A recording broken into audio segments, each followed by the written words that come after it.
But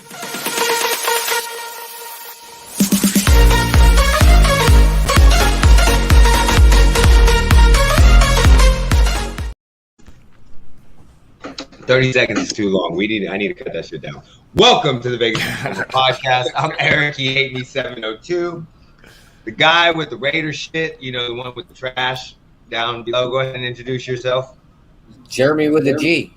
Of course, everybody knows that. That's the podcast partner. Then, of course, we got top tier training up in my right corner. What's going on? It's Coach Womack. And then returning again, he's been on a couple podcasts. He had a whole bunch of people watch us. Played in Arizona and in Texas basketball. Go ahead and introduce yourself. Magic_Mont on Instagram. And down low, he's got some luscious locks. And he played volleyball for Rancho, played basketball for Von Tobel, and that is, go ahead and introduce yourself. What it do, baby? And he played football for me. I think that's probably the most important. That's probably the most important. That's probably the most important accolade of his life. You know, every team coached, he played football for. Right, fact. Yeah, every team I coached, he played on. Yeah. All right, what to do? Yeah, Devin, so today at Genus39 on Twitter. Mental health and stress issues that athletes face of all ages. That's a huge topic right now in the media, especially with what happened. I'm not pronouncing her name for me. Wait, you can't tell me. You cannot say Naomi Osaka? Bro, that's literally 10 letters. Come on now. Naomi, I can say Naomi Osaka. Okay, I got that. Yeah, come on now. It's not even. That's not even hard to say. Buddy, I've heard that name like 15 times, and I read it today when I wrote it down, and I was like, "Oh, I'm fucked." So with what she said with her not going through the tournament, this tournament, because of the media and all that backlash that she was receiving, which I think the media thing is kind of outdated. I think that's way too much stress to athletes. But we're going to be going over just pro athletes, high school athletes, even athletes that are young, because even the young athletes sometimes have some of the most stress because their parents want to live through them. So I'm gonna let Jeremy start this topic. This seems like something Jeremy. Let Lamont start it. Then Lamont. Oh yeah, it's Lamont's topic. So Lamont's starting it. My bad. I have a lot to say too. Let me go ahead and go after. I got something to say too. It's Lamont's topic, so Lamont, go ahead and start it. I'm gonna kind of sit back and chill today. So just dealing with sports all my life, and I started playing basketball when I was about 5 years old, and in about 8th grade, I wanted to quit, and the first topic I want to talk about is just burnouts and why they happen and how they come about. Basically, they don't just happen overnight. A sport you love can turn into something you hate, which is, I would say, in my situation, like I don't have any interest to play basketball. People say, "Hey, you want to play pickup?" I'm like, "No, not interested." I mean, maybe I'll play every now and then with Devin and Eric, but that's a different story. Stop lying. You played one time. Such a lie. One time. You played one time. One time. He dominated the whole maybe. That's why. Yeah, and you came out and balled the fuck out. Hey, he said maybe. What was that? I low-key wanted to see if I could still jump as high as I could, but you probably can. I could. I forgot who threw me a lot, but yeah. Anyway, you know, you're a kid. You want to play sports because your friends are playing, or you see For me, it was my older sister. She started playing basketball, so I was like, okay, cool. I want to start playing. And I mean, it was just amazing. It was super fun. Of course, I didn't know what I was doing, so I was putting people in headlocks and fouling people extra hard. And I was like overly big at the time. But once I started to learn how to play, I mean, it just got better and better and better. And you're just learning more things about the game. But then you get to a certain level where things start to get a little bit more important, not necessarily to you, but to coaches, parents, and people start to take notice. And they already see the vision where they want you to go. And we want them to go to this school, that school, this, do this. And so when I got to middle school, about 8th grade, I just told people to stop coming to my games. I was like, don't come watch me. I don't need extra coaching on the side and people throwing little tips here and there. I mean, people would just see me on the side and be like, hey, you want to come play for this club team? And I'm like, no, bro, leave me alone. I'm good where I'm at. And it was just so extra. And I was like, he was a grown-ass man in 8th grade. He was the body of a grown-ass man in 8th grade. Just like, like he was huge. I was only 5'10". I was only 5'10". When we played Mannion against Zach Collins, we got. Well, no, yeah, 5'10". 5'10" is really not that I was body-wise. In 8th grade. Like, that's big, but there's definitely 6-footers if we're talking about 8th grade. I've always just been like extra strong though. Yeah, what were you weighing? Probably weighing like 205. Oh no. Hell I don't even think I hit 100 till high school, something like that. Like no joke, I didn't. My growth spurt was weird. 7th grade I was freshman Lamont wasn't 7th grade I was intimidating. 5'2". 8th grade I was 5'10". 9th grade, my freshman year in high school, I was 6 foot, and then the next year I was like 6'2", 6'3", all the way to 6'5" my senior year. And different levels when it starts to get too competitive. Not too competitive, but people start to care too much, and they're not the ones playing. It just makes it to where you don't want to play anymore. Like you just want to go do something else. Have you guys experienced anything like that? Burnouts in, anything, sports?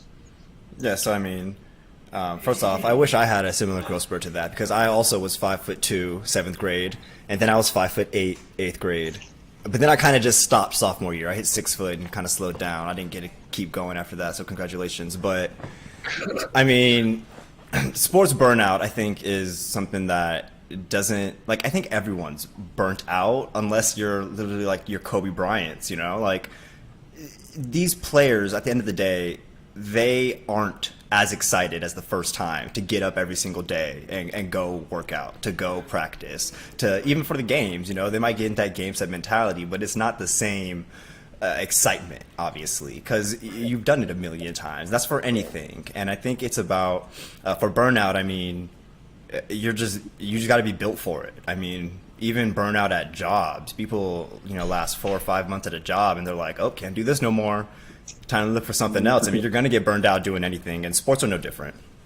I think there's still a difference between certain sports, though. Like me with basketball versus volleyball. I almost hate basketball at this point, but volleyball, I don't think I'll ever get tired of volleyball. It's still the amount of the amount of years. It's the amount of years you played, though. At the end of the day, you also didn't have somebody else.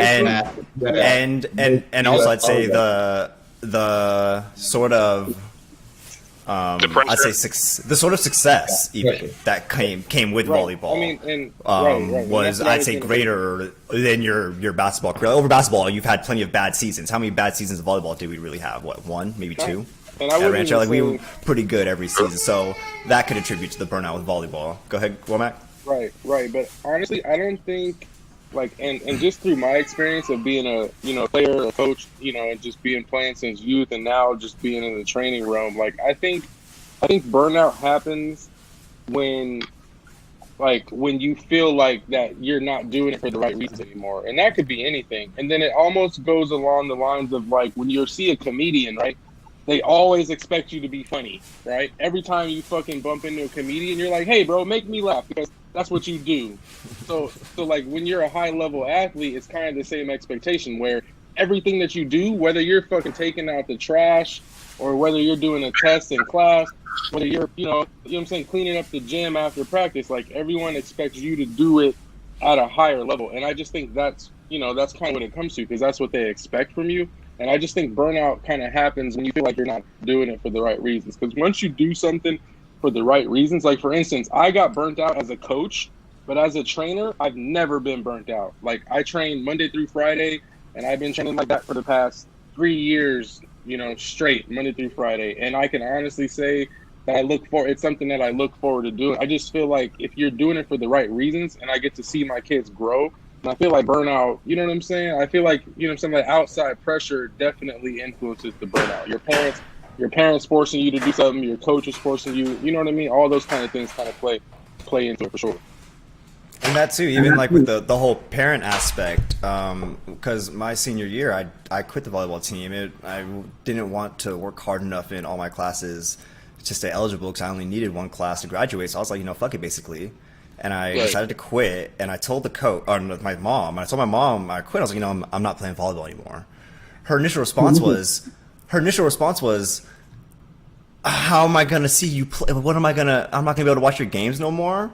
And she hadn't like gone to my Lamont can attest to how many fucking volleyball games my mom showed up to.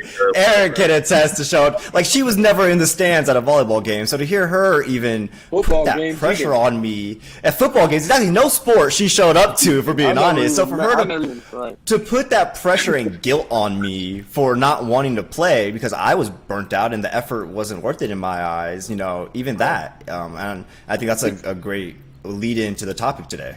Right. It's all about their social circles. And you know what I mean? We kind of talked about this too with the college scandal, right? Like most of those parents doing that were doing it for their own social circle, like to further their own conversation. Oh yeah, Lamont's on the basketball team. He's all state. It helps when they're getting their nails done. They were doing it for selfish reasons. Right. Exactly. So go ahead, Jeremy. My bad, bro.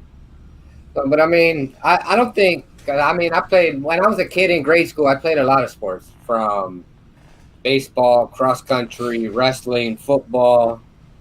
What was your reasoning for playing? Was it to like join your friends because everybody was kind of playing certain sports, or just because you felt the passion for it? So as a kid, I was always active. I was always trying to find something to do, whether it be riding BMX bikes or whatever.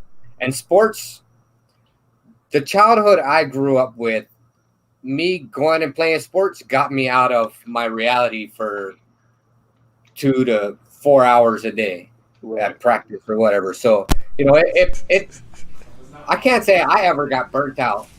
But I mean, I think once I hit, 11th grade, I just found something else I wanted to do. Right. And the same thing too, like in football, I always played 2 sports growing up. I played football and I played basketball for 2 seasons. And then like in 8th grade, my dad made me stop playing basketball and I just strictly played football. So even in high school, I played football, I did wrestling, I did track. But like my junior year, I was fed up with football too, but I just felt like it was more so like I wasn't where I wanted to be. So I was kind of holding myself, you know what I'm saying? Like I'm holding that against myself. So I almost force myself to quit just because I'm putting so much pressure on myself because the next person, is getting a scholarship and this and that. So a lot of it has to do with peer pressure, but I couldn't imagine doing it now in like the social media age because I went to high school from 2003 to 2007. So that was like the MySpace era, but everybody had to do it at home. So it wasn't like you're in your class and you're fucking posting something and it's instant. Like when you got home, you logged on to MySpace and you saw your inbox was popping and you felt so good because you had 30 messages, you had the blog comments, you had all this different stuff on your page, and that made you feel good. So like that kind of started that now, and now you see kids posting, hey, I got my 101st offer, and then you got a kid with no offers, and now he's like, shit, why am I even playing football? Because such and such got 100 offers, and it's just like it's hard to do that. That'd be like somebody tweeting out their paycheck every Friday, you know what I'm saying? And then you feeling like shit, like damn, like Eric made 100,000 this week. Like why am I even working my shitty job? Like, you know what I'm saying? It's kind of like the same logic. Like that's a great question, a great topic for another day right there. Talk about wealth inequality. I'd love to talk about wealth inequality. Piggyback, to say what you guys are saying, I think expectations are a huge reason for burnout. Like I'm glad he said that. Like I can tell you, I always played sports, always did. Certain sports I was good at, certain sports I won. My issue was I was never disciplined enough to do anything outside of what coach asked me to. So, but playing sports, like my dad, he did not come to any wrestling matches until I got good. My senior year was my least amount of fun wrestling. My freshman, sophomore, junior year, I had so much fun, but there was no expectations on me. I was always good, but just the weight class that I was in, the different things that I had going against me. And then my senior year, it's like, no, you're good. You're supposed to be really good. I had fun, wrestled at a much higher weight class than I should have been. I was like 2 weight classes higher. When I dropped down to a tournament and got really and won the tournament, everybody's like, oh my God, you're really good. Expectations blew up. My coach is like, no, you should be going to state now. I'm like, you still understand I'm 15 pounds lighter than everybody in fucking wrestling. It no longer became fun for something that I loved doing for years because of the fact that now it was like, no, I'm not good enough to make state at 130 pounds. I weigh 119. I'm good enough to make it at 112, but that's not where I was wrestling at. Whether it's expectations from your coaches, your parents. Again, my dad didn't come to any wrestling matches until I got good. And then when I got good my senior year, he didn't want to miss a wrestling match. And then the expectations were like, oh, well, you didn't do this and this and this. I'm like, bitch, you never wrestled. You've never wrestled a day in your life. How are you telling me how to do something? Like, shut your... Bro, and same I think thing with my dad. Like same thing with my dad. I would come home from games and he'd be in the living room with the camcorder plugged into the TV, because that's how it used to be, where you would have the video camera and you would have the cords and you'd plug that joint, the red, the yellow, and the white. You put it right to the TV. You're ready to watch film? Right, yeah, he'd be already watching it, bro. I'd walk in the house, and as soon as I can't even walk past, because he's like, sit down. Like, what were you doing? What were you thinking right here? What were you thinking? And I'm sitting there like, bro, like everyone's going to a party. Like, I was thinking about math class, bro. Come on. Right. Like, but yeah, so right. And you're not even worried about that. You want to go, and I mean, today is a little different because a lot of times, like you heard Vince Carter say it, a lot of these guys now go play video games immediately afterwards. They don't have the stresses of worrying about it. They have different distractions, which that might have been something that was different for us, is we didn't have the distractions that they have now, which is kind of in the form of social media. But it's a double-edged sword because it also kills them at the same time. But like the expectations that you get from your coaches, your peers, of course, because like certain players, once you hit a certain standard, like the day Lamont walked in my house with a bucket full of potatoes and microwaved them and sat down and ate them, and he put a shadow over my body, I was like, dude, you are a grown-ass man. You need to be in the NBA. Like, immediately, that was my thought process. Like, as a parent, that's a friend, like, that's not my son, but as a parent, that's my first thought. And that's my first thought that I see, like, you walk down the street and see a 6-foot-tall guy and go, why aren't you playing in the NBA? You ain't playing no sports? That's kind of like, you get expectations from everybody, your peers, your friends' parents, your uncles, your coaches. And I think that has a lot to do because kids a lot of times just want to have fun. A lot of them don't understand what the capabilities of what they have. It's like, look, dude, I'm just trying to play with my friends, have fun, hang out, check out girls, and then go play Call of Duty. And they have all this outside pressure and stress that is brought on them by other people that are wishing A, they had that, or B, they see you as a meal ticket. And I think those things are a huge contributor to burning out athletes. If you just a kid play for the love of sports, or a person play, and a la Kobe Bryant. Yes, Kobe Bryant is insanely, his work ethic was insane, but that's what he loved to do. I think you would see a lot less burnout with these kids because kids wouldn't take it as serious. You, Vince, yourself, have kids that train all the fucking time. Like, not talking any names or saying anything, but a guy rented an apartment for his son to go to a school. Like, that. Sold his house and then rented an apartment. That's really common in other places. That's not commonplace here in America, but like onboarding your kids to other parts of the country, like in Japan, for example, that's super common. They'll send the kid off and rent a room out. I'm not saying it's not. But it's not normal. I'll agree. That is a bit of intensity for what it's for. Right, but it still adds a lot more pressure on the kids. Because now they're at a school that they have no excuses. They have all the training, they have all the everything they needed. We have uprooted a life for you to be here. You need to contribute to what the fuck you're doing, and you need to get this shit done. So, like, that is, yes, it's a common practice, but at the same time, or how about this? In California, football players getting held back. Players getting held back a grade, so that way they have an advantage when they go up. Two grades. Yeah. That's terrible. So again, Lamont, you get held back 2 years. Honestly, if you let someone hold you back 2 years of school, you might deserve to be held back for 2 years of school. But that's again the outside pressure. Like, that's not. Once you start doing that, it is no longer fun. It is now a job to kids. 100%, I agree. And that's what I think happens is the adults turn something that should be a game and fun and love into a job, because whether they see dollar signs or they see a potential that you may not see. And I think that outside pressure burns out kids a lot. And just us doing the podcast in the last year, I can't imagine, like you told me yourself, like you got to start training with camps and everything, even have a leg up. It's not like when we were little. where you could get into high school football and actually be good. Oh. And now you're starting when you're younger. That's no longer. I was gonna say, it's getting younger and younger too, and that's on every single sport. I mean, from AAU basketball, which is getting crazy, to where you have like 13-year-olds playing like against 8-year-olds, and it's like, you know, because he's a held back 2 years, so that way he can still play. And it's like all that stuff is crazy, man. And it's getting younger and younger, where you're having kids repeat like 4th grade, not because he's dumb, just because you want him to play again against 4th graders. And it's like, all that stuff is crazy, and it's going to catch up to you when you get to college. When you go pro, it's all going to catch up, and that's the craziest part. I think that whole California thing. I think it's, you see a lot of players coming out of California that get burnt out quick. But it's not the kid. And I think it has to do with being parents holding them back a year or 2 years, because I mean you're playing that year or 2 years extra that nobody else is playing.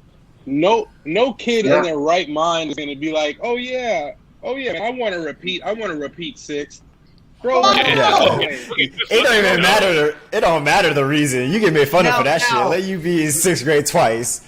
The teacher make fun of you. The teacher be like, and I had you last year. Staying off of the topic, imagine the stress and the mental how bad that is to the kid, the detriment that is to a kid's mental health. And that is all out. The girls 2 years younger than you, because that's all you got. All you got is 6th grade girls, and you're in 8th grade. That's what I was going to say, too. What do you do when you're 19, 20 years old? And all them girls are now out of your legal range. Like, what do? You know, you literally you getting a short start on a relationship. It's not even just school anymore. Your whole love life's all thrown off. Right. In middle school, getting flamed for anything in middle school. Imagine being 2 grades behind. Every day you're getting middle school is a ruthless place. And again, that happens so often at such a young age, and just right there, it doesn't matter. It's the pressure they're creating on these kids, because if you're holding them back, they've got to be better. Like that's the common denominator. They got to be more than better. But my thing is like how much better are you gonna get? Like in the long run, I get it, right? Because you get to play against the 7th graders again, and you're in 8th grade, so of course you should win MVP. You should ball out, because you're a year older. But once you get to college, it's gonna even out, because there's gonna be 40-year-olds as a freshman, because in college it doesn't matter. No, in high school even out. In high school, because you're gonna be a freshman coming in against seniors on varsity. Right. Exactly. So that's what I'm trying to say. So that whole culture is crazy. And the kids, I can't even imagine psychologically how you gotta feel knowing that you gotta do the same fucking work again for 9 months because your dad wants you to get better at baseball. Like that doesn't. I don't know, bro. Like that doesn't. Of all sports, baseball. Like, I'm just. And then summer workouts too. Summer workouts when you're forced to do it, and you don't get that normal kid summer of I don't have to do nothing today. Let me hop on COD.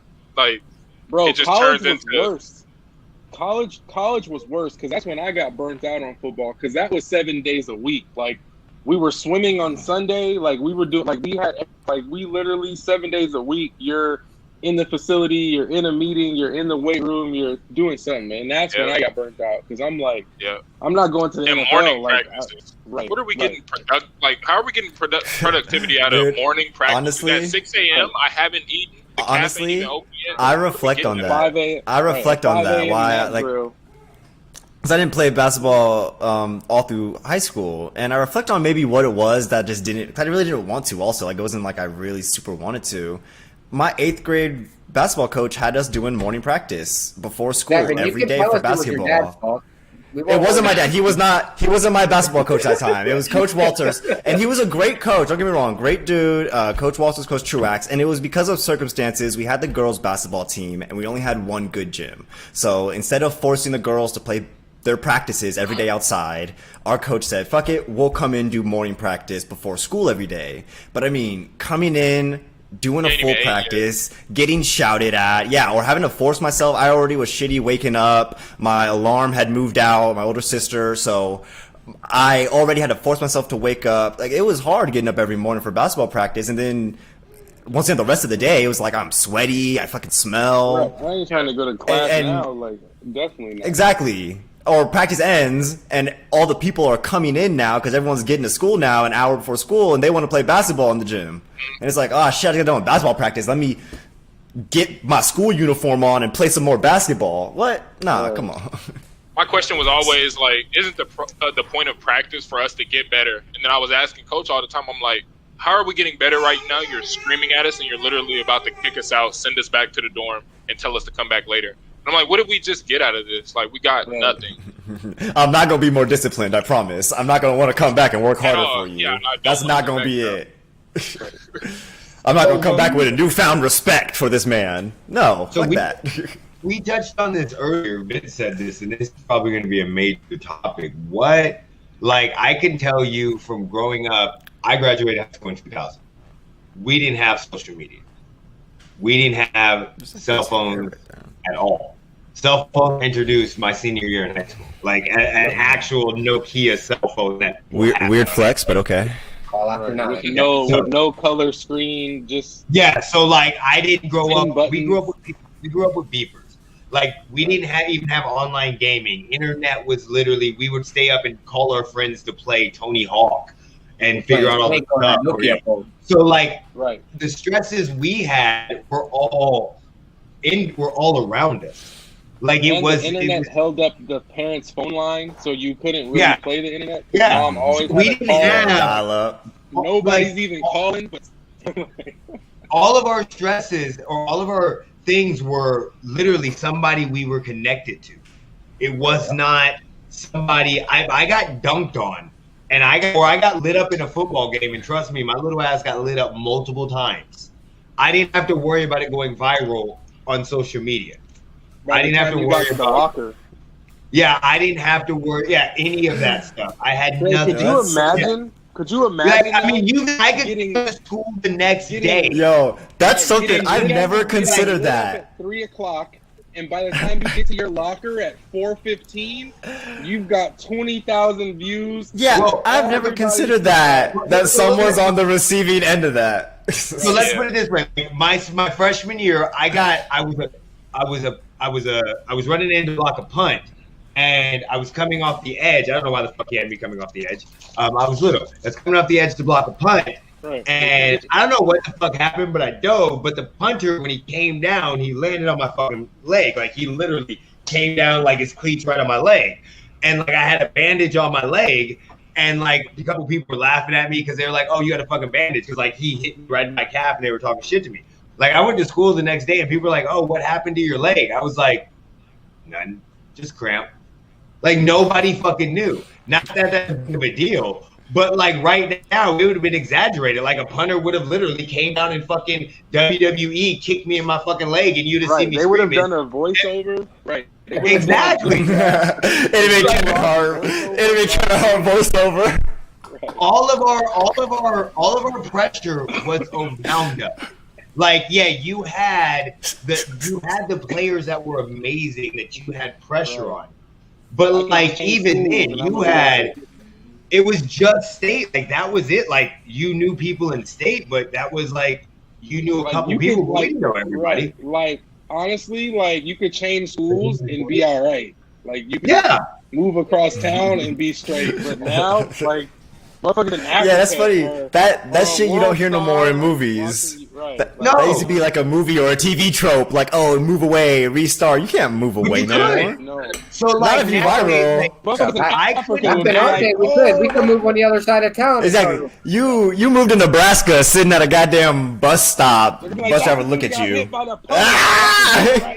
It's the middle of nowhere. I couldn't imagine having to deal with this shit. Like that stress factor. And that's just not even to mention the shit that we do on ourselves as young kids.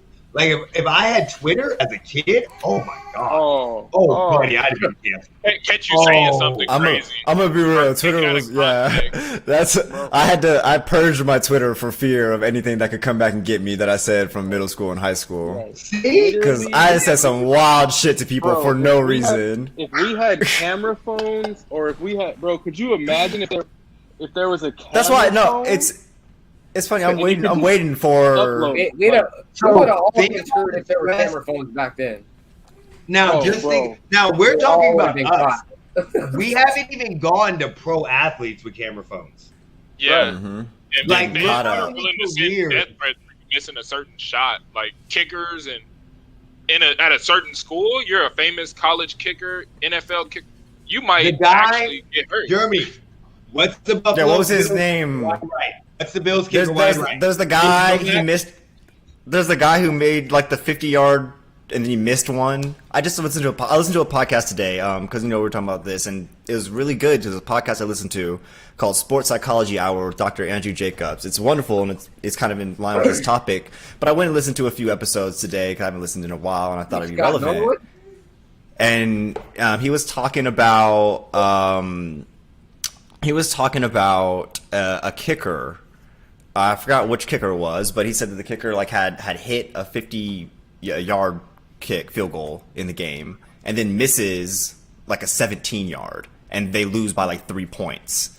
And he said that the guy the guy felt terrible. First off, he didn't want everyone else egging him on, obviously, about it. He obviously felt shitty in himself, but he said he went to like a store or something, and a woman came up to him and like pointed his finger on his face and got up on him, and he basically just told the woman, like, it's a job, and we fuck up at our jobs, just like you fuck up at your job, And I think that's a big thing, back to the expectations. I mean, like, these are people. These are jobs. They're and I want to go into this too, to the media expectations and how I don't think athletes owe anything to the media. And that's something that I don't think Eric necessarily agrees with, because back when the Kyrie Irving thing was going on and he didn't want to speak to media. I don't like I mean, I was all for Kyrie. I was all for Kyrie in that. I supported Kyrie because I don't think that they are being paid to be in the media. I think they're being paid because they're one of the top, 1% of athletes in the world.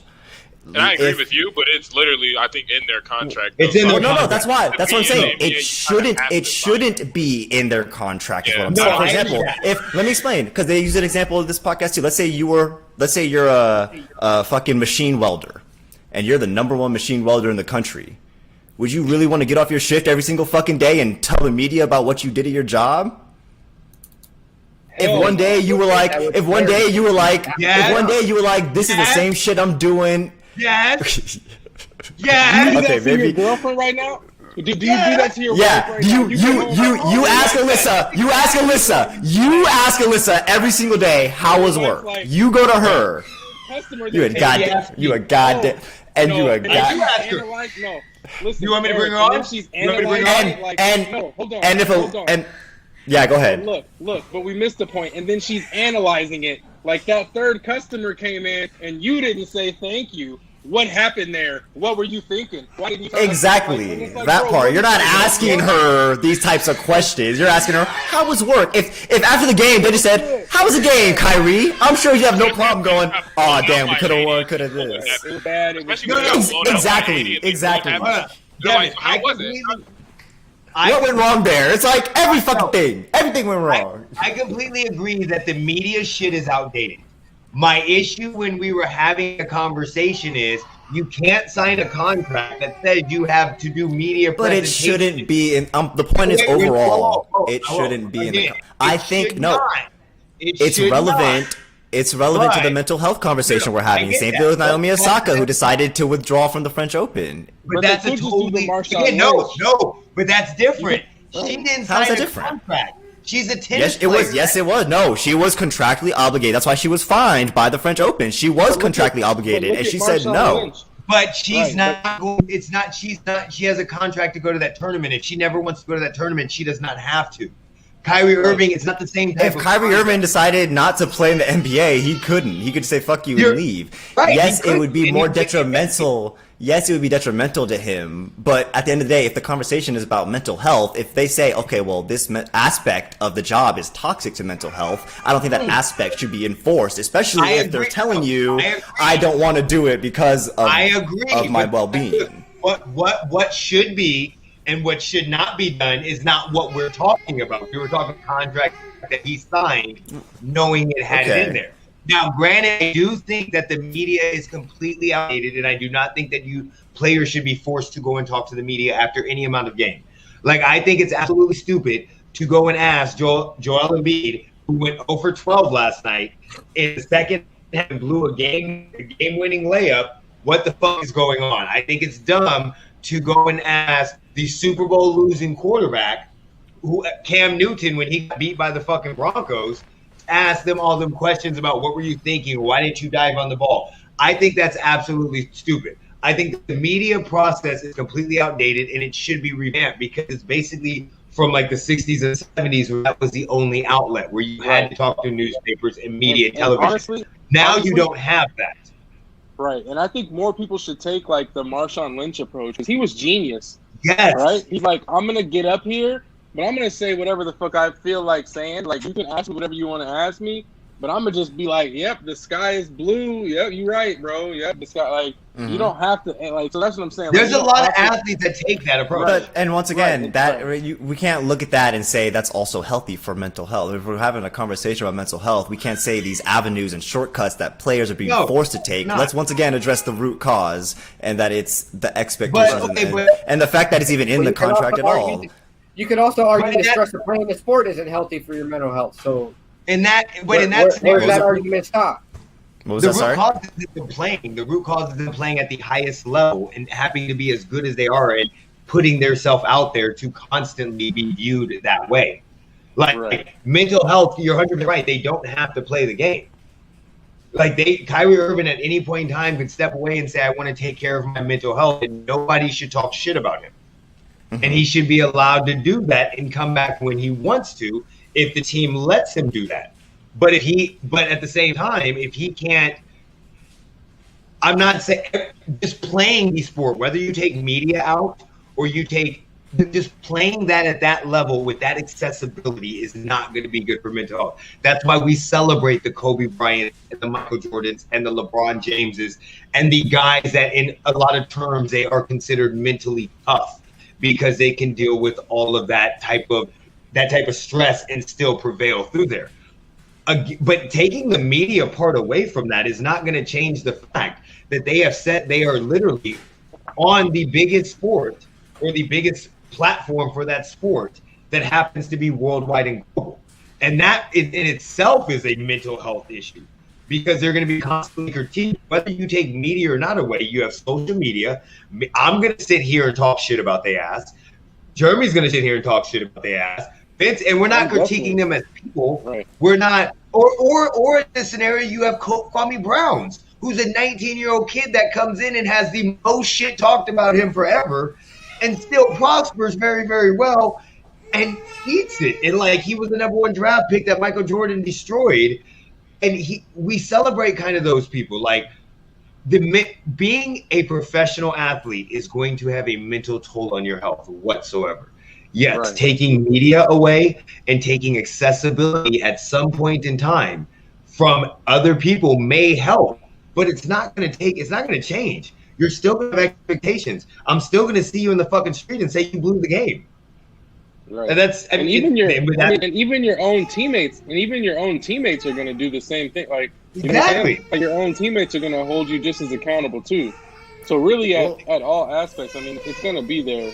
For sure. I think even further than because when your teammates, if you miss a game when you shot and your teammate comes up to you, they're not going to approach you in any sort of way. You're not going to be receptive to it in any sort of way as you would when the media or social media says it. There's something like whenever someone fucks up or does something wrong, there's this psychology thing. They call it primal monkey brain, essentially.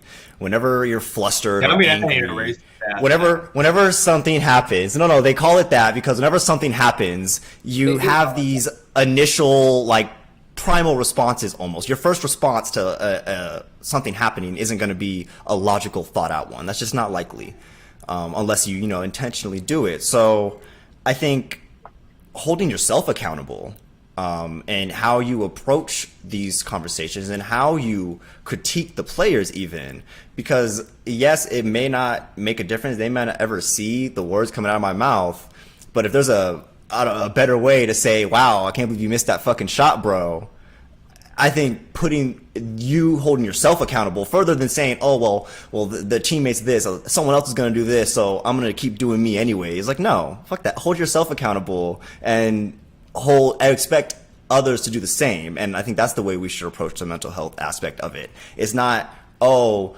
I'm going to do something that makes it easier for you. I'm going to worry about mine, and I'm going to hold myself accountable for my mistakes. And once again, it's not like this applies to everybody. This applies to the top athletes in the world in any given job we're talking about. So if you're a top athlete, I expect you to have the mental strength to hold yourself accountable at the very least. That's how you got there. You didn't get to this position being a number one player or a top 200 player in the world in a sport by not having the mental strength to hold yourself accountable and the ambition and drive to get there. No one happens onto these positions. No one happens into the NBA. You don't wander your way to the NFL. So we just need to step away from the reactionary aspect of it, I think, is what it is. The primal reactionary aspect of it, and just logically think about it. Once again, you're not going to make every shot. You're going to have bad days. It's not our responsibility to make people feel bad about that. Okay, but wait. But at the same time, if we're going to talk about it as a job, I'm sorry. If they're getting paid, I was just gonna say, you can't say that because they're not if I'm a bank in a teller rec league going, oh, I missed a jump shot and you're coming down on me in a rec league.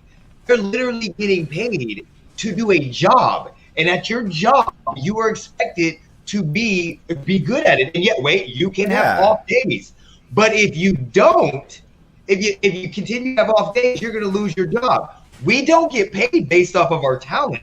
We get paid based off of at a normal job. You get paid most of the time based off of a pay wage.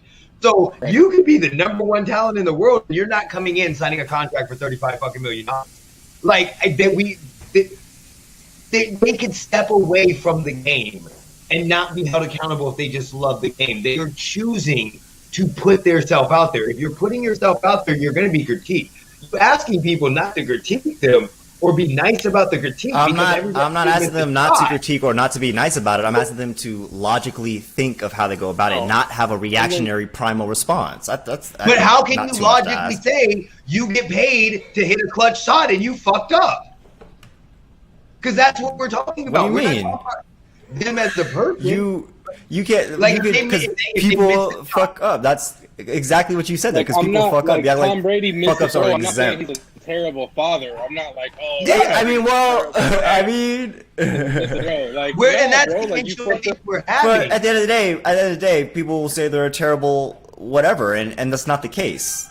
Well, no, that's the primal reactionary response, the non-thought-out response. We're not talking now. We're not talking. Let's use Bruce Brown. Let's use Bruce Brown as an example. How much shit did he get this last week?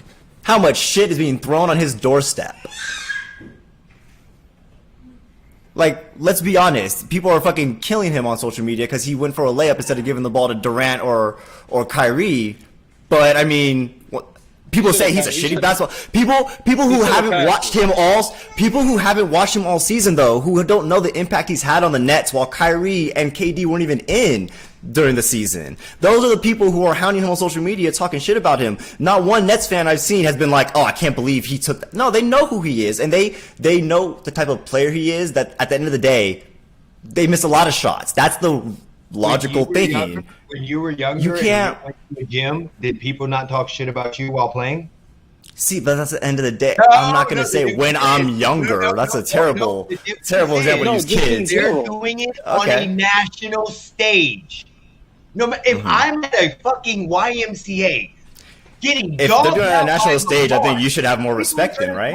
They're going to say, "Hey, okay, but bitch. Hey, so let's assess once again. That's your primal response. The logical response is, damn, they're in the NBA. I couldn't do that. Why am I talking shit about them? We're not comparing them to you. I'm Jaylen Brown. You talking shit about their abilities in their given sport is you. That is. They're at a higher standard than you are. Let me give you an example. I'm comparing them to their peers that they're playing against. He said that example. Listen to this. You go to the dentist, bro. right? You go to the dentist and your teeth are all messed up and you want to get some new teeth and you're like, okay, I go to the dentist. I'm paying you money, Mr. Dentist, to fix my teeth.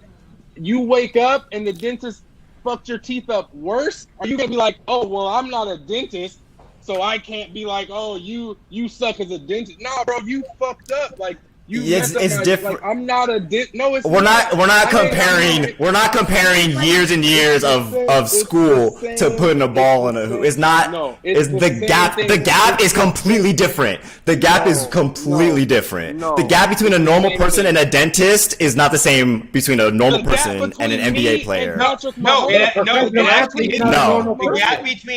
The gap between that is not the same. And a dentist is huge. You know why? Because you can be a dentist. I could be a dentist. Vince could be a dentist. Right. Jeremy could be a dentist. I can't. Fucking Lamont could be a dentist. But none of the five of us, except for maybe one. By that logic, we would all be dentists. So I don't think that's true. That we could all be a dentist. You're right. You're right. But do you like the same? If you were given proper training in any given sport from fucking birth, you also could be one of the best in the sport. Okay, yes, you're right. I could, but I'm not right now. So I'm not going. With the dentist example, let's address this dentist example. Why it's a fallacy? It's a fallacy because once again, it's not the same thing. It's a logical fallacy. You said I can't judge Bruce Brown because I'm not in the NBA. I said about Bruce Brown, the people who are critiquing him. I said the people who are critiquing Bruce Brown are the people who didn't watch and are having a primal response to watching him miss a game winner. That was what I said about Bruce Brown.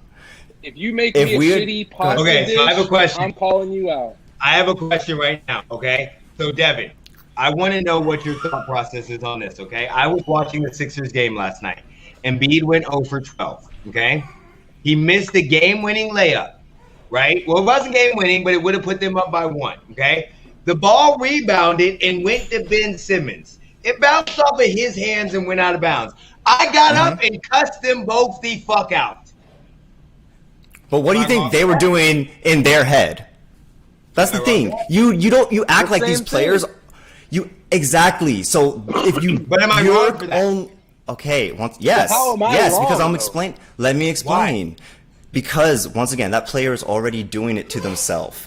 You doing that isn't helping them at all. So yes, you doing it in the middle of your living room. Obviously, no, you're fine. You can shout to the fucking heavens in your own house. But if you go on social media and you're talking shit to this person who's already beating themselves the fuck up, when you go out there and you put your foot in this person's mouth, I don't give a shit. Okay, that's the thing. I'm not gonna sit here and say you can't react.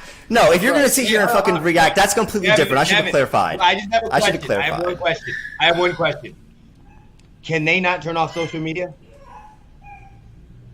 Once again, we're talking about holding yourself accountable, not the other people. Let's hold ourselves accountable. If it bothers you, you don't have to have it. Okay, but once again, you expect if you're expecting things to get better or change.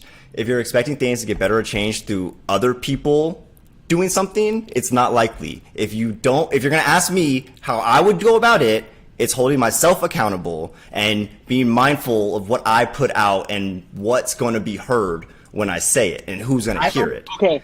So what's the difference between that and leaving a bad Yelp review for a messed up order at a restaurant? Because the bad Yelp review. Let me explain why. Because the bad Yelp review. So why are you because the Yelp on the restaurant? The bad Yelp review will actually contribute. Your tweet talking shit about Bruce Brown is not going to fucking make Bruce Brown a better player. It's only going to. Maybe the risk of someone rather self-destructing, which we've seen probably more than players turn around and come out and have a better game. We've seen probably more people who crumble under that social media pressure than excel. So we can't say, oh, well, what if he does? You're right, he might, but most people don't. So let's not contribute. Is the point. What about the ones that do? So what about the ones that do? So we should just talk shit about every athlete and hope they become a better player because of it? I'm just asking. Only when you feel like your expectations weren't met. Same thing. If I order Red Lobster to go and my order's messed up by the time I get home, like you best believe I'm going to Twitter and I'm being Okay, like, fuck and- you, Red Lobster. Don't get And me when wrong. you and hold on, and when you order. leave Like, that don't go to review, the and when you do Don't that, go to the Red Henderson Lobster Red support and Red Lobster support will reach out to you, say, yeah, which store was it? How can we make it Right, up to but you? they're not The like, 76ers don't fire administration them. is not going to reach out and be like, hey man, we're sorry though, you got let down. We're sorry the series is 2-2 and we should be sweeping the Maybe Hawks they right did. now. How can we make it up to you? That's not what the fuck's happening. Okay, You're right, maybe they should, but they're not. So you're just shouting into a vacuum that's only adding, once again, you're adding to this We're negative not- aspect. I'm not talking about, and I'm not going to throw shade on all Utah Jazz fans, but I'm not talking about the fans that like talking shit about John Morant's parents and Dylan Brooks. I'm not talking about the Sixers fans. Yes, those people are terrible. I'm talking about regular fans. That the level of shit talk that they talk is not that big of a deal. Nah. If somebody jumped up on Twitter and was like, "Oh my God, I can't believe fucking Joel Embiid missed that fucking shot." God, now yes, there are tons of people that are going to say, And that's a completely healthy way to go about it. No one's going to complain about that. There are tons of people that are going to say he fucking sucks, and those are horrible people. But guess what? Eric, how When many he times stepped have on the coaches- court in Atlanta, they said, "Fuck you, Embiid." When Trae Yes. Young was in New York, they said, "Fuck you, Trae." So even if it's on social media or in the stands, they're still going to get it. At least on It's social almost media, like they- those people should be held accountable. That's the But at thing. least it should be. Think But at about least what you're somehow- saying. Think about, like, genuinely think about what you're saying and why you're saying it. Does it have to be said? Are you actually, there's better ways to shit talk than fuck Joel Embiid. That's lazy and just hurtful. You literally, if he came out game fucking 5 and they said 0-12, that would be a much deeper burn I than think fuck that's a Joel lot. I can Embiid. hear you, Lamont. I think that's a lot more hurtful than fucking fuck you and me. It's Oh, not I about think being, I think Wait, that's so a much, whoa. Time out. Whoa. So it's not okay for me to tweet out, "You fucking suck, Embiid. You went 0 for 12," but it's okay for me to stand in a fucking arena 0 for 12, 0 for 12. That's okay? Right. I That's think what I'm saying. once again, His- yes.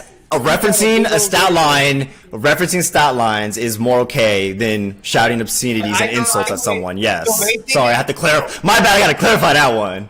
Yeah, Like, come on, so- We y'all. gotta look at the We're gonna- reality of it. That's like asking an Wait, Instagram Lamont, I troll can hear to you. tone We it can back hear you. on. Oh, really? I can hear. No, I can hear you. No, I heard you fine. Go ahead. Oh, There we go. but I was gonna say that's like, I mean, we got to look at the reality of it. That's like asking an Instagram troll to tone it back on what they're saying about Kanye West and Kim K or I something. fully like, agree. I'm not I mean, going to sit it's here honestly- and say that I'm saying something that's obtainable. The question was, Yeah, I mean- what do I expect? I expect people to hold themselves accountable. Do people? Why is No, that- people, especially not on social media. But why is that elite athlete worried about what a normal fan has to think? And they shouldn't Right, and be. he shouldn't Kevin be. Durant is. Because that normal one- fan I mean, can affect like, your guilty job. of most of it. You're right, they shouldn't be, but then the player kills himself, and it's not, oh, well, they shouldn't have done that either. It's, we need to be better. So let's be better from the start. Okay, so you just wait. Time out. You just put it on the table. Right. You took that too deep.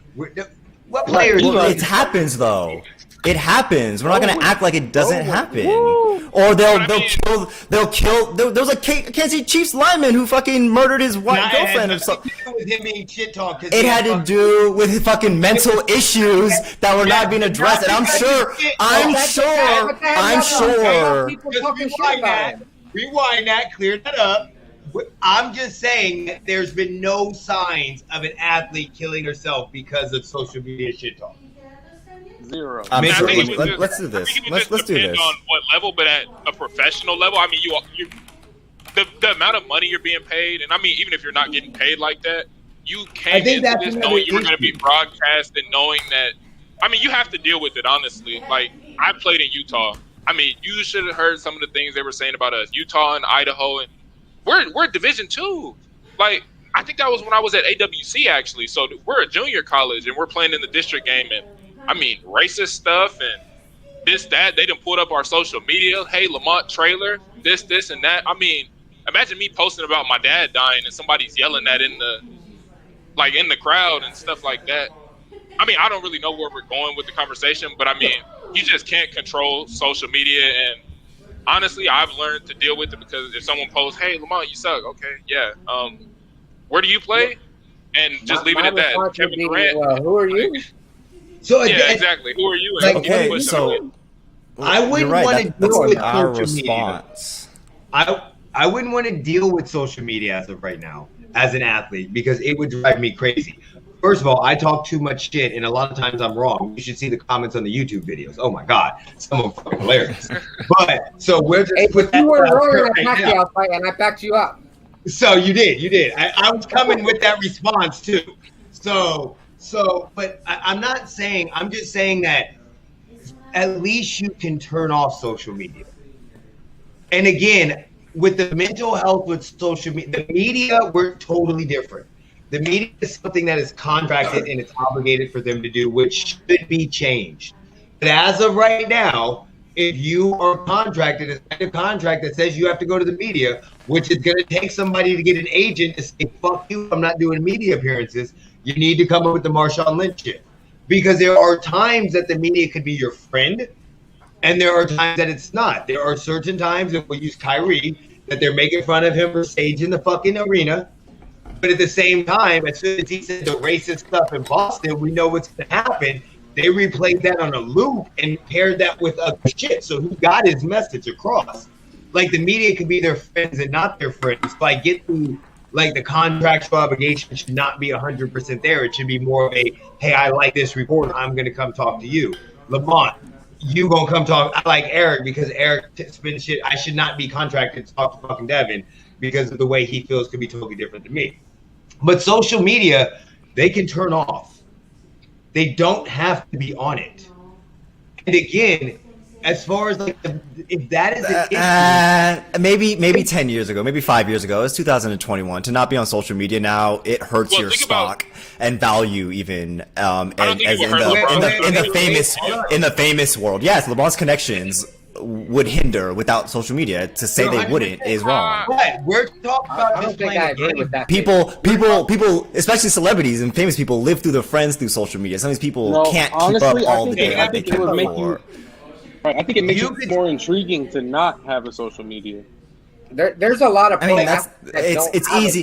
Yeah, you're right. It's super. There's a lot of Raiders players that don't. LeBron James didn't have a social media like fucking. He had social media later than everybody else. Okay, like, and have you seen the interaction? Fuck my ears. Have you seen the interactions and the sort of that he talks? So yes, what I mean, like, to say LeBron would be the same LeBron he is now without that, that's wrong. He wouldn't. That's completely incorrect. You can't sit here and deny the impact social media has. So to say that these players would be able to be able. Agree with you. I think you guys are minimizing the impact of social media. No, I'm not minimizing. You can also comment. No, I'm not. I think you're minimizing the impact that they have to play on a brand. Like, they already have a brand. They're building a brand. Tom Brady is one of the greatest athletes and has one of the best brands ever. And he is rarely on social media. He just started being on social media as a 40-year-old person. Aaron Rodgers rarely ever fucking tweets. Go look at some of these athletes' Twitter. It's not till they get out, and most of their tweet is promotional tweets. Yes, LeBron uses it different. Even though it's 2021, if you're Giannis, you don't fucking need social media. You mentioned promotional tweets. That's how people are even making money through contracts. Oh, tweet you can this also use out. Social media features to limit but you don't need to. There's once again, you're right. You don't. You're right. You don't need to. I didn't say you need to. I said to act like. That's an option too, but once again, that's not the same as having fan interaction though. These people want a genuine interaction. These people want to be on social media. That's something you have to consider though. Thank you. Okay, yes, I agree. Fan interaction, but you don't want us telling you. You're gonna get fan interaction. Yes, I don't want not fans. You only want the positive stuff. I mean, it's once again. It's not about only wanting the positives. But Devin, that's everything we do. Like, whether you're an actress or an actor, like 100% on this YouTube channel, I literally had a comment saying I was a crackhead. Like, literally. Like, I look like a fucking crackhead and my drink was fake. Is that a great comment to make? No. Should I stress over that? Fuck no, I don't know this dude. But I put myself out there to get shit talked about me. Okay, but let's hold on. Let's real quick. Let's take a step back. And use the exact same example. What is if we're going to address the problem in that scenario, what is it? Nothing. There isn't one. There isn't one. There's no problem with just going on YouTube and calling someone a crackhead? Nope. Y'all can just if you're you know your dad, his Come on, y'all. and the way he Let's- I think yes, this it's is not done. gonna lie. I think it's maybe If been he done so pulled much up you to guys have Eric's become house- numb to it. No, but because it doesn't hurt Eric. It doesn't okay, physically harm no, anyone. whoa. And It doesn't. if You're it right. did- You're and right if because it that's how did, Eric's guess what I able would to do? handle it. Guess what But I it would doesn't do. physically. It But if doesn't it hurt physically me- hurt him. Guess what I Okay, would but do? we're not talking about physical pain. We're literally talking about mental health and Okay, mental so guess issues. You what can't I- say, no, that's what I'm saying. "Oh, it doesn't physically hurt." That's a very dismissive No, way to look fuck at off. mental health issues. But No, That's a that's very. what I'm I don't think this is a good conversation we should be having if "get the fuck off" is the conclusion because that's not a sensitive I'm way not to saying- address the I'm topic. saying- I'm I saying think if we're it going to talk bothers about me- mental health, if we're going to talk about mental health issues and how to address them, it's about the root cause. And the root cause is the person getting on, calling someone a crackhead for expressing themselves on the internet. Yes, they can do it, and yes, it's so widespread and done, but that doesn't make it okay. But the comment about him looking like he was a crackhead had nothing to do with him expressing himself. He's putting himself on video on the internet. That is I mean, expression. if you look like a crackhead, you just look like a crackhead. I mean, So Eric just looks like a crackhead? Is that... So Eric just looks like a crackhead. Like, I mean, have you met him? Look at the way he always fidgeted. He's always fidgeting, and he talks so Why did fucking Jeremy loud. go fucking shame? So, Jeremy left that comment. Jeremy left the comment on the video. Jeremy's on every video like, hey, this dude looks like a Eric crackhead. knows me like me. He knows where all my things are. It is Jeremy. Like the YouTube comment, the dude's name is Jeremy with a J. It's not Jeremy. I agree with that. Not Jeremy. Social media Yeah. and stress from outside pressure has a lot to do with it. But I think that with social media, I think social media has been blown so much out of proportion that it allows you to get affected because you put yourself out there. Hey, Eric, Like you can literally not play. If your mental health is that bad, why are you trying to change the world to conform to your idea? Not you in particular, but not you. They're not Listen, though. here's the greatest. Listen, here's my greatest piece of advice to anyone that has a problem with what people say. You pick and choose who holds equity in your mind and your heart. You understand what I'm saying? So you get to choose. If Eric's girlfriend walked in the house and said, "Babe, you look like a fucking crackhead," he might take that. He might be like, "Oh shit, I need to go get a shape up. I need to go work out." Like, or if his boss was like, "Hey, bro, you look like a crackhead today. Like, you need to go home." Don't, like, you see what I'm saying? He chooses who holds equity in his heart. The YouTube comment has no equity in his mind. He's not letting it hold a place in his mind and heart. But his wife, if she's like, "Babe, you look like a fucking crackhead," like, he's gonna go eat, he's gonna go change his appearance, he's gonna physically do something. This is relevant. This is relevant to us as level-minded individuals who can have that sort of. The egg on YouTube does not hold equity in my mind and in my heart. You understand what I'm saying? Well, I fully agree with that, and I can agree with it even for myself. That's the message. Is you need once to again- choose who you let words affect you, because have they earned the right to have they earned the right to critique you? And that's what I tell my quarterbacks that I train. If a Joe Schmo on the couch is saying you suck at throwing the ball, has he earned the right to tell you that you suck? Like, you know what I'm saying? Is he your trainer? Is he your coach? Is he, like, he hasn't, so let it go. Okay, Also, and with social media, you can the player might literally say, "Yeah, okay, coach, you're right," and turn around with their head down. I'm saying you can say that, and to a level-minded individual who has that sort of self-awareness, that is great advice. And I think to all of us here, I hope that we can take that and apply that. Yes, don't allow people who haven't earned the right to critique you to truly have that effect on you. But also, that's not the case. If we're gonna talk about, once again, we're gonna you guys use it against me. We're like, okay, well, that's not how reality is. Well, that's not the reality of social media. Most people don't see something on social media and think, okay, yes, but once again, we're not addressing social media. Kind of gives people. I'll say kind of because you can post all you want, express yourself, and then turn comments off. If that's like if you can't handle comments, you can turn them off. You can block people. You can do certain things. So why not have them do that rather than have everyone else change how they feel. Why Once can't I again, express myself? I'm not.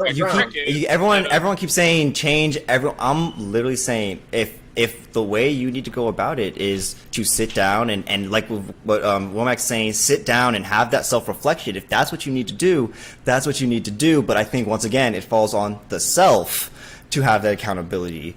And that's why I think if you hold your, you guys keep saying that I'm saying, oh, we want everyone else to. No, I'm literally saying don't go on the internet and contribute. Okay, so I got you. Don't go on the internet and contribute because you're not helping at all. And it is the poster's responsibility. It's the poster's responsibility, not their problem. It's their responsibility. Time out. I did a question. So I just heard what you said. I processed it. I focused. This is gonna get a fucking horrible. Process all of it. Let me try to think of how I can fucking say this. Okay, I processed everything that you just said. So you said accountability to the person, like the poster has to hold themselves accountable, right? That's what you're saying, like the people. I think the person posting should be accountable of what they put on social media. Okay. Yes. So at the same time, and I'm not saying you're doing this. I'm not trying to attack you or anything. I'm just going off that accountability thing. Shouldn't the person that is looking at that have to hold their self accountable for what they allow to bother them? Yes, and I even further said that. Like when I said hold on, let me clarify because I said that is great advice to a level-headed individual who can have the self-reflection to apply that. But to say that every person is mentally well enough, that's not the case. If you look at the statistics of people battling mental illness and mental diseases that are going undiagnosed, it's extremely higher than it is shown and known. So I think that to say that every single person should be able to do that is dismissive of the struggles people have with criticism and with things that people have to say. There's people that can't take that, and there are rules in place on these websites that say don't do that. Whether or not it's policed, they say on Twitter, don't go on here talking shit about people. So I do think it is solely the posters' accountability and their responsibility to be mindful of what they put out into the world. But it doesn't say don't go and talk shit about people. Yes, it does. They have anti-bullying rules on all social media, as you can check. Time out. Let me just go back. Hold on. So on that same prod, you said that not everybody has the ability to be to have that mental thing, basically, so that they should not. They're not the mental fortitude. But wait. Don't have a fucking Twitter. I'm just gonna use the NBA as a suggestion because it is one of the smallest leagues of players. But at the same time, we're not talking about every single person here. We're talking about professional athletes. There are 529 NBA players out of all the people in the United States. So in this scenario, should we not expect the 529, and I'm saying NBA because that's what I looked up, to be able to handle that mental because they have put themselves out there and they're the best of the best. Whether or not it should be or whether or not we incorporate better training for organizations or leagues to help these young men that are growing up because they are still young. They're 19 to 21 when they get drafted in these leagues to help them better cope with the pressures and the stress that they're going to have. But in this scenario, we're asking, and we're not even asking 529 because I don't give a fuck about the 13th man off the bench. We're asking literally 45. Right. Should those 45 be able to not be bothered? Because we're just talking about the superstars. Let's say this on social media, it's not just superstars that only superstars get critiqued. No, but we're just talking about But even then, so we do 529 out of how many people, how many male adults are in an average range to be able to be drafted in the NBA, no matter what size or stature they are, because that obviously doesn't fucking matter. Would you not say that we're talking literally about a relatively select people, and if you can't handle that, don't do it. So I'm sorry to answer your question with a question, all right? But so you think that even if someone is physically capable of being one of the best players ever in any sport, because they don't have the mental strength, they shouldn't be accommodated for. They just shouldn't go about it. That they should pick a different route. I think They probably I wouldn't don't make it think- that far without it. See, but I don't think that has to be the case. I don't think that has to be the case. I think that's once again on because we talked about it in the beginning how expectations are a bad thing. These players maybe don't even they don't. So when you're in this scenario to your health, would you not fucking leave and go to another job? Jeremy has done that. Yes, I've done that. Why are we expecting any different from these players that we have to? Which again, fanatics, fans are short for fanatics, which we have invested more of our lives. I'm not talking about the popcorn throwing or any of that extra shit. I'm talking about simple fuck you chants and all. Well, I have invested more of my lives in the Chiefs than Patrick Mahomes has. It's short for fanatics. Like, why should we be held accountable or have to account ourselves for knee-jerk emotional reactions? I'm talking about because social media, because you're not on the field. That's the whole point. We went there already. But wait, hold on. The knee jerk. Because once again, if my dentist fucks my mouth up, right? I'm not gonna say, "Oh, this fucking dentist sucks." No, I'm sure he's a fine dentist. He just fucked up. Damn lying. That dentist. No.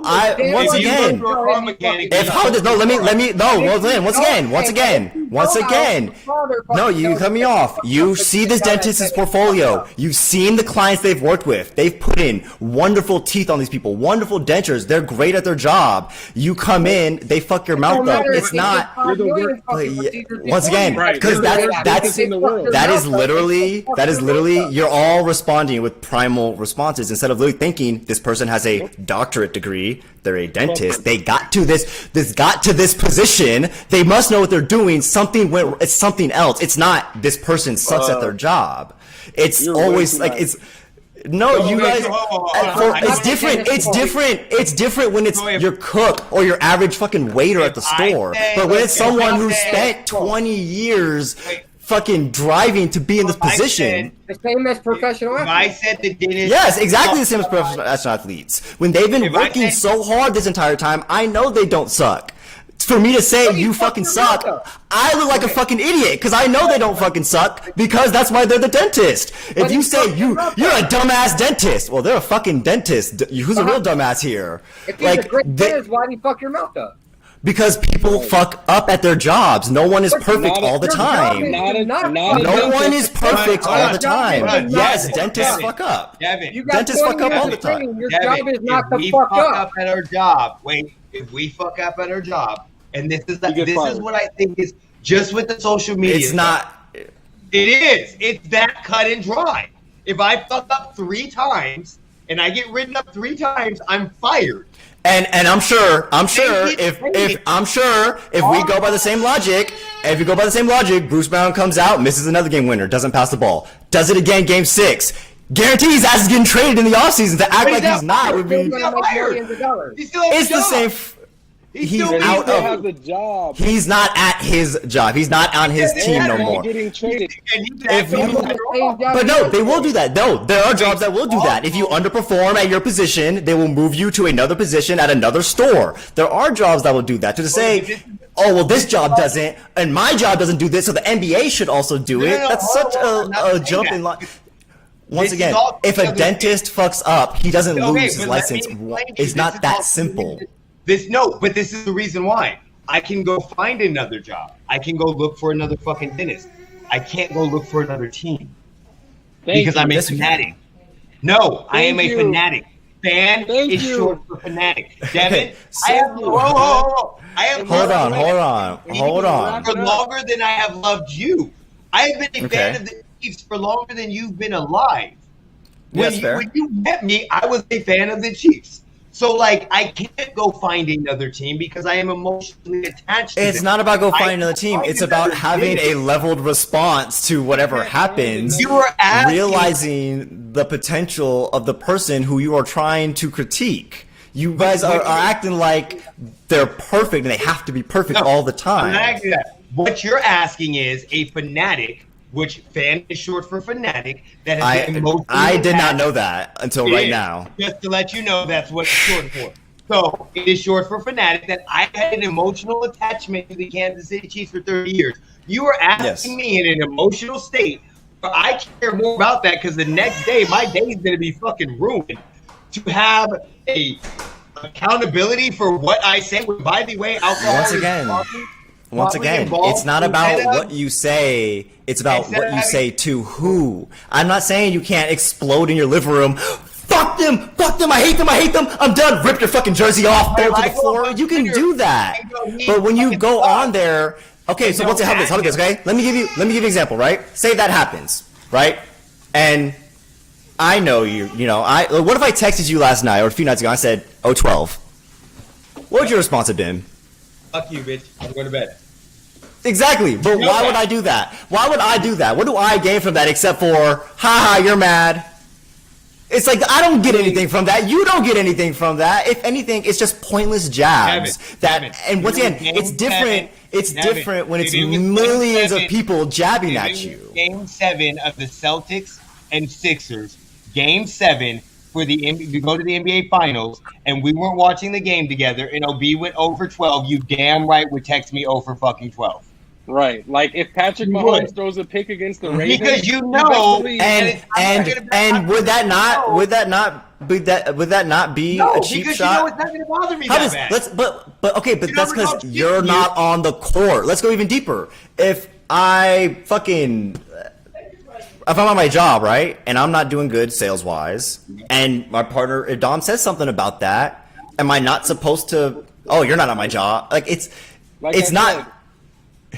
Okay, so go back.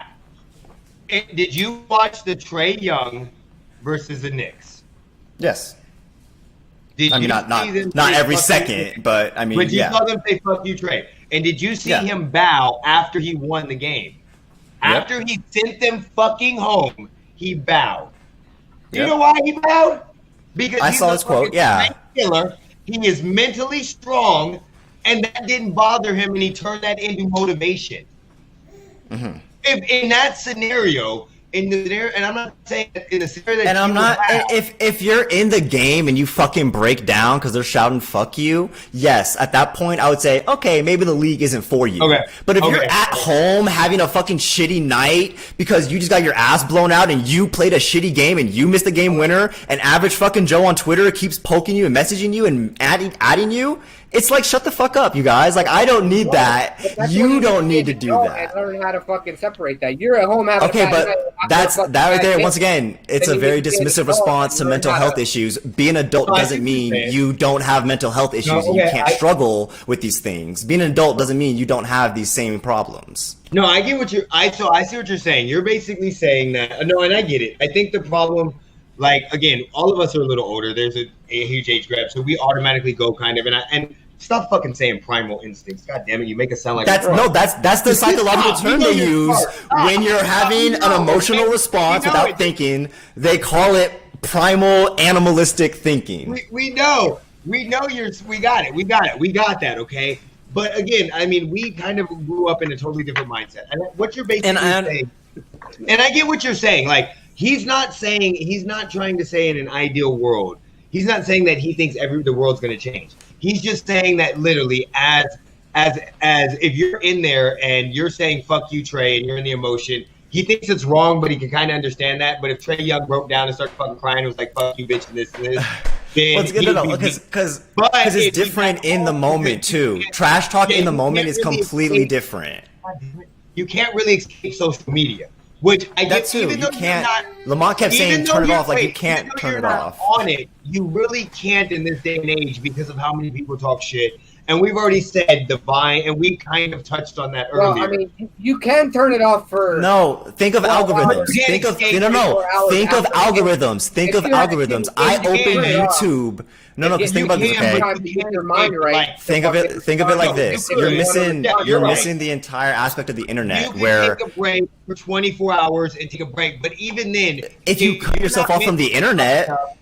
But if you're not mentally tough enough to deal with that after 24 hours, I'm saying, could anybody in this room cut themselves off from internet entirely for 24 hours? I mean, it would be hard.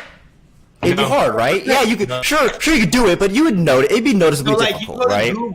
So if you go to Google, and because you're a celebrity and it's your phone, your name probably comes up in your phone. You open YouTube, it's gonna be a YouTube video about how you fucked up. You literally can't escape. Stay off the internet for 24 hours. It's not as difficult as you're making it out to be. I'm not making it. I'm saying it's not as easy for everybody. It's literally not that simple. Especially look up studies done on the amount of internet addiction and how internet addiction makes itself known. It's not as simple as, I need to check Twitter. It's literally, I look at my phone and I expect a notification. That can be qualified as internet addiction. When I look at my phone and I see a Twitter pop up, if I know I fucked up, I'm gonna be afraid to pick my phone up because I might see a pop up that could trigger me. Things like that, where it's deeper than as simple as, just turn it off. I'm thinking outside of the social. It's like, so for instance, like if you're in a bad mood, you go find something to do to get your mind off of that. For a lot of these people and a lot of these players, especially the younger ones, a lot of that is gaming. Mm-hmm. You can't get on a game because they're going to talk shit in the chat.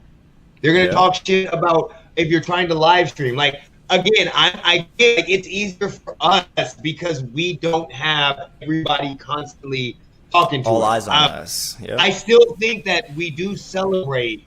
The reason why we celebrate the Jordans and the Kobe Bryants and the Tim Duncans and the Tom Bradys and the Kevin Garnetts and the Lawrence Taylor and all the people we celebrate that are great is because that they have been able to deal with that adversity that a lot of people have, or a lot of people can't do. And I think as fans and fanatics, we tend to put that expectation on all of them. If we see them as a superstar, we put and that even further, when you look at the response, to look at one response as less valuable than the other. When Naomi Osaka says, "I'm not going to play in the French Open, I'm not going to participate because I need to take this time to myself." Yes. That is equally as strong as Damian Lillard coming out or Trae Young coming out and making a statement the next game. They're both equally as strong in my eyes. Because they're two totally strong reasons. But I just don't think they're viewed as the same. People, because like you said, media does eat up Naomi Osaka, and I think it's more than her. I think it's because of more than just her mental health. They love to tear down people of color. The thing that's different about those two things is, yes, they're both extremely mentally tough and hard to do. The difference that you have is she can escape, and I'm not talking shit, so I want everybody to know that I am on board with what she was doing, but she can escape and go off the grid and do what she wants, where Trae Young's in the middle and he can't hide. Like, I'm not saying she's hiding, but do you kind of get what I'm saying? Like, she can say, I'm done with the tournament, I'm sorry for what I did, exactly what she did, and you really didn't see her much on social media, much at all the next couple of days. Where at the same time, Trae Young is still in the ether. He can't go high. He can't go away from it. He can't go and recheck mental focus. See, but for example, if Kyrie Irving said, "I'm not going to play at TD Garden because of the assault I was subjected to. I'm not going to play here anymore," and he decided to sit out the games at Boston, would you fault him as the coach? If you're Steve Nash, are you like, what the fuck, bro? No, you got to get out there and play. No. So he can take the step back. If Trae Young came out, I mean, it's different because Madison Square Garden is kind of known for this atmosphere with their fans. Whoa. You said, I was saying, when they were saying, fuck you, Trae. Trae can't get off the court in the middle of saying, fuck you, No, but what I'm saying is, it's different. I mean, what I'm saying is he could, by the same logic of Kyrie Irving. In the middle of the game, playing a game and hear a fuck you chant and go to the locker room and say, I'm not playing no more. Yes, he can. He can. He can. That's the thing. To say he can't is so he has the same thing available to him as Naomi Osaka. But the thing is, yes, obviously he has more to prove. I would say, first off, Trae Young came out there to prove something. You're not. She did not leave the tennis court. She did not go in a match and leave the middle of the fucking match. Yes, she can. I forfeit. Goodbye. But did not. But she said before the tournament. If Kyrie Irving, if any of them said, if she left the match, it would be treated by the media and social media a lot differently than what she said. It would not be pray for Naomi. they would have talked shit. If Trae Young They said are before talking the- shit. The only people that are supporting her, the media is not supporting Naomi Osaka. Social media is. Social media is. Nobody But cares about the media. and her peers are. Yeah, the social So media. yes, and- your normal people are. But That's what once I'm again, saying. yes, if Trae Young walked out of the say it happens at halftime. Say he's going to halftime, he doesn't come back out because he fucking got something thrown at him, or because the dude tried to spit on him. He goes to the fucking locker room and says, "I'm not coming back out because y'all trying to spit on people." That's not. No one would say, "Oh, what's wrong with Trae?" No, I got fucking no. Someone tried to spit on me. That's what's wrong with Trae. There's nothing wrong with Trae. Okay, but there's nothing wrong. But let's address the root problem again. Let's address the root problem again. There's nothing wrong with Trae there. The situation isn't, Trae Young shouldn't do that. I'm not saying that Trae Young should not do that. All I'm saying is those are two totally different comparisons from saying in the game, before the game, I'm going to sit out because of what has happened, and in the middle of the game, sit. Those are two totally different things. Like, I get they both have the right to do that, but those would be met with totally different criticisms by media and social media. I don't think so. I think if the reasoning is the same, if it's my mental health reason, if someone on the bench has if someone on the bench has an anxiety attack in the middle of the game and needs to leave, are you really going to criticize someone who has an anxiety attack in the middle of a game? But you're not talking about an anxiety attack. You're not talking. But that's what about mental health issues are. That's literally what Naomi Osaka had. Naomi Osaka literally said she had an anxiety attack and she was being forced to do media. So you can't say that you can't say it applies in one situation when the exact same thing happens. As she did it before the game, so she gets the clear. I'm not saying that. You're taking. I'm saying no. There would be less support for Trae Young walking out at halftime because somebody spit on him. That's all I'm saying. An anxiety attack is something you can physically see. Yes, she had an anxiety attack, but if he came out at halftime and said, "Fuck you, I'm not playing because somebody spit on me," and that's fucking disgusting and gross, that's every right to. But that would be treated completely different than an anxiety attack. That's all I'm saying. Like, it would not be pray for Trae. What if he said the person spitting on him in the middle of a pandemic caused the anxiety attack and he cannot finish the game? Well, that would be totally different. We're having a conversation about mental health, so let me loop it back in so it's relevant then. I'm not saying that I would say that. I'm saying they would be treated totally different by the media and social media. That's all I was saying. Was that if he walked out in the middle of a game for something that the media or social media, we've already said how bad they are. It would be 10 times worse if Kyrie Irving said it before the game, "I'm not going to play." They're both going to be backlash. But because of the way that fans are, it's going to be worse when you leave the game due to something that's not considered a physical injury. That's all I was saying. And again, that is as a fan, you should be more considerate and you're be asking considerate fanatics. of to think logically. I'm not asking anybody anything. I'm just saying I think the best way to go about it is to hold yourself accountable, gauge your responses, and logically respond to how it's going about it. Because I mean, at the end of the day, I've met fanatics. I know how fanatics are. I've seen when I locked you out of my house. Exactly. So I mean, be over a football game. Yes, you know a fanatic.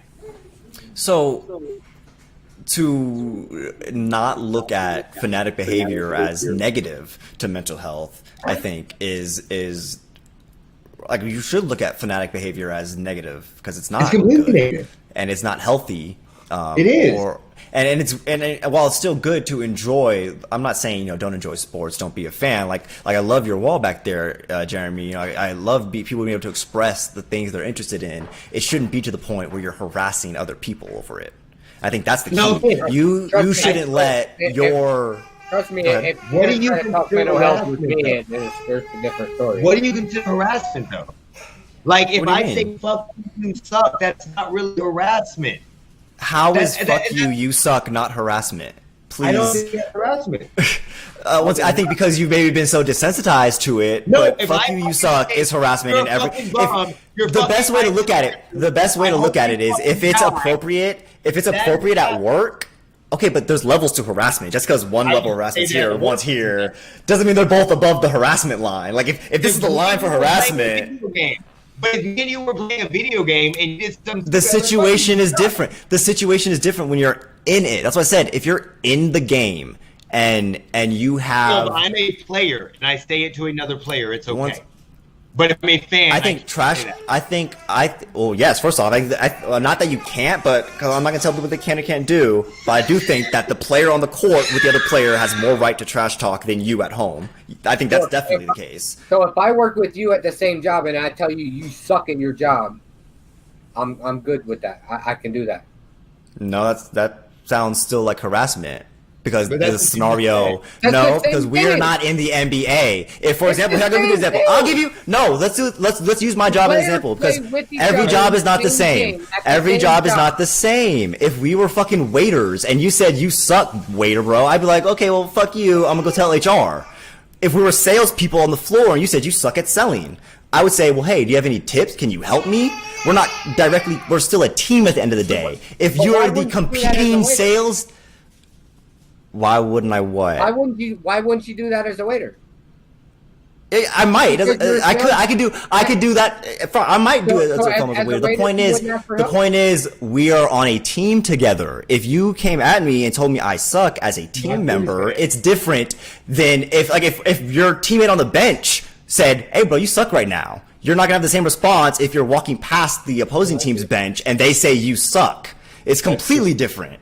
If you were in a mall, that's a good example. If you're in a mall and your store is a competing store, the store right across the mall sells very similar things, and that store came over and said, you guys suck. Guarantee I'm going to be all up in their fucking face. That's going to be a whole different, I'm going to be more competitive in that scenario because we're actually competing here. But if someone from if someone from wherever the fuck else came over and said, oh, you fucking suck, it's a completely different environment. No, he's right. Let me just it's very simple. Like me, you, all of us are chilling here. We're having a good time. We've known each other for years. We're out drinking. I'm like, fuck you, bitch. Fuck you, bitch. You're like, fuck you, bitch. We're all good. We walk down to a bar and some other motherfucker's like, fuck you, bitch. And we're turning around like, what the fuck you say? Yeah, even if he said it the same way, we're like, fuck you. And someone else comes in, fuck you. What the fuck you just say? Like, it's not the same. Yeah, exactly. It's not the same when it's not someone in your team, in your circle. It's who you're able to receive criticism from. Eric has seen how I react to when I used to work for one auction company and was selling cars at another auction company's lot. So this is I think the biggest difference is, and again, this is why I said the differences in the title between about 20 years. So just to let you guys know, I was born in 1982. He was born in 98, right? Yeah, you were 98. Alexis was 97. I was close to it. Jeremy, what year were you born? 84? 85.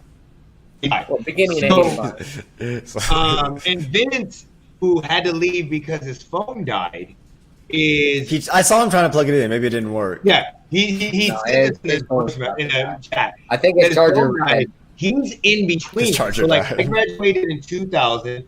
You graduated what in 2003, right, Jeremy? Well, he said he graduated in 2007. So that means I graduated in 03. And you graduated, I was already in the military. Then when did you graduate? 2016. So I think that is like a huge difference with. I think that's a new. And again, I'm not. I saw that too. That blew real quick. I'm not saying that it's. Like we're sitting up here talking, we're arguing, we're having fun. We're debating, and a lot of times that when we talk, and I don't know about them, but a lot of times when I talk and say things, it's to get extra interaction in the conversation. There is a huge difference between my generation and his generation. And if you could not see that by the way that we were talking and the way that our conversation was going, I know at points in time it seemed like we were ganging up on him, and it probably felt like that. But at the same time, I think Eric and I grew up in the same generation. But that's a generation. Devin was essentially by himself over there with. I mean, Lamont came in, but that's like, to me, that's more of a generational gap. And I think that has a lot more to do with mental health awareness. Yeah. And I think what a lot of people don't understand, and again, A lot of the shit that I say on a regular basis is a lot wilder than what I say on YouTube, but some of these times I say shit, and Devin can attest to this, and I'm literally saying shit to interact with them. I highly believe that mental health issues in athletes are a huge issue. I think that there is a huge generational gap between my age group, my father's age group, and Devin's age group. My dad's age group is more or less about no, you're not fucking hurt, you're not injured, shut the fuck up, do what we say, play the game, you sign the contract. Tussing on it. Exactly. My age group is more on player side, but we're still at the same time like, no, fuck that, stop bitching out. We grew up with motherfuckers that played with broken legs, and Ronnie Lott snapped his finger off in the middle of a game to go continue playing. Like, we tell those stories. The flu game that we celebrate for Michael Jordan, those are the things we grew up with, and those weren't told to us as athletes as, it was mental toughness. That's all it ever was. Like, as kids, it was, you're not hurt, you're not injured. No, everything was mental toughness. So with our generation, it was more about them. His generation is completely different. A lot of shit that he says is 100% right. Like, we literally, as a group of people, need to hold ourselves more accountable, and we need to stop projecting our shortcomings or our fears or even our anger onto other people that is not the cause of it. Like, yes, I am a fanatic. I love the Chiefs. I have cussed Alex Smith every single day that he played for them, and I love Patrick Mahomes. Okay, well, that one's kind of justified. But Alex Smith is a great quarterback, and I'm not saying it personally against him. It took us a long time to get you to admit that, though. Yeah, I am an emotional fan. I think that's like the second time I've heard it, really. But not great, but he's an above-average quarterback. And that's all. No, it's already on record. You take it back. Hey, it's on. You can't get rid of this shit. Yeah, and I think that's the biggest issue with mental health in athletes of all ages. It's not social media. It's not. It's like when you text me about Lamont bringing up this topic, and you said to yourself, "I think you're gonna like this topic." One, you know me. Yep. You've known me for what, since 2017. Yep. And all the mental health issues that I have, and like, Devin's not 100% wrong in anything he says. Everything he says, he's right. Yep. But it's just the way I grew up is different than the way you grew up. I think the important thing is when I hear that a lot, because the generational gap, I think is almost like an excuse, for lack of a better word, because we're all alive right now, and to sort of say, oh well, the new generation just does things differently. Once again, it falls on the responsibility of changing with the times and adapting to what is expected nowadays. I think. But you can't. You can say the new generation does things differently. But when I grew up, one thing I know all three of us will agree on, and the other two, if they were here, is the mental health in the United States is fucking terrible. It is. Yep. And the way 100%. Trust me, it takes me 6 months to get an appointment with a mental health care provider. So I know all about it. And Eric knows, I go through times where I don't respond to Eric for 3 weeks. No, it's not, because I text you in like 2 to 3 days. I'm like, are you okay? It's a simple, you okay? But it's just, but you know what I'm trying to say. Yeah, I know. So to say that we use that as an excuse, I mean, I guess you could say that, but I don't feel that way. Well, it's for lack of a better word, but I feel like it's still, you should always adapt the times to act like, unless you plan on dying today, you should be ready for tomorrow. I think is a good way to look at it. So this is the issue that I don't think it's an excuse, and this is what I was going to say. There is a huge generational gap, and I don't think it's used as I think a lot of people say it's an excuse, but it is something that has been drilled into you over years and years and years, and it takes years to change. It doesn't matter what it is. It takes years to change the thought process that has been drilled into you. It's not something that we were just learned as coaches. If you look at anything that was done in the early 90s or 2000s, it was all about toughness.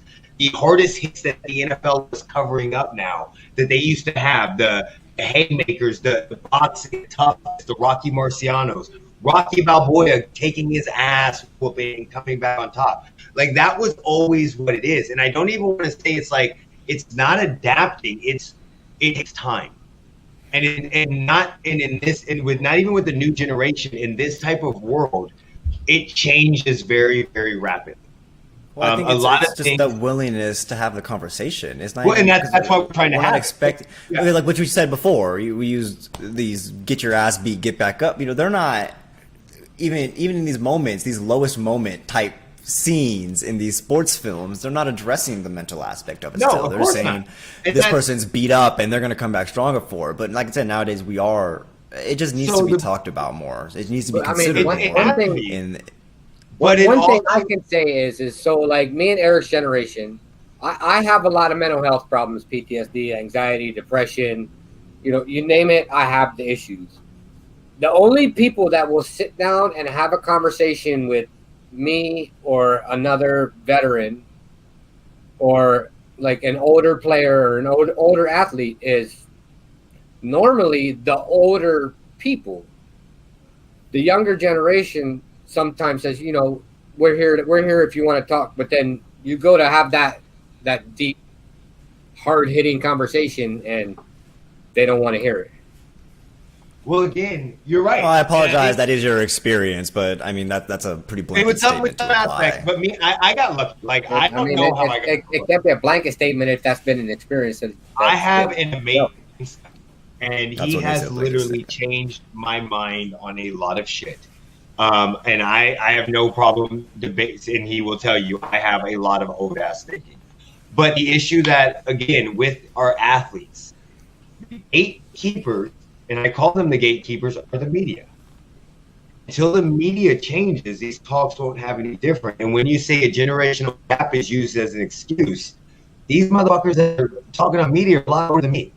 Colin Cowherd, Skip Bayless. The media is old school. That's what I'm saying. So the generational gap is a real thing, but it will happen. And I think athletes need to do more of what Naomi's doing, more of what oh God, I'm drawing a blank. The guy that came out with depression, DeMar DeRozan, Kevin Love. Kevin Love. DeMar DeRozan. There's multiple people that came out. Let me just Google this because I'm about to sound fucking right now.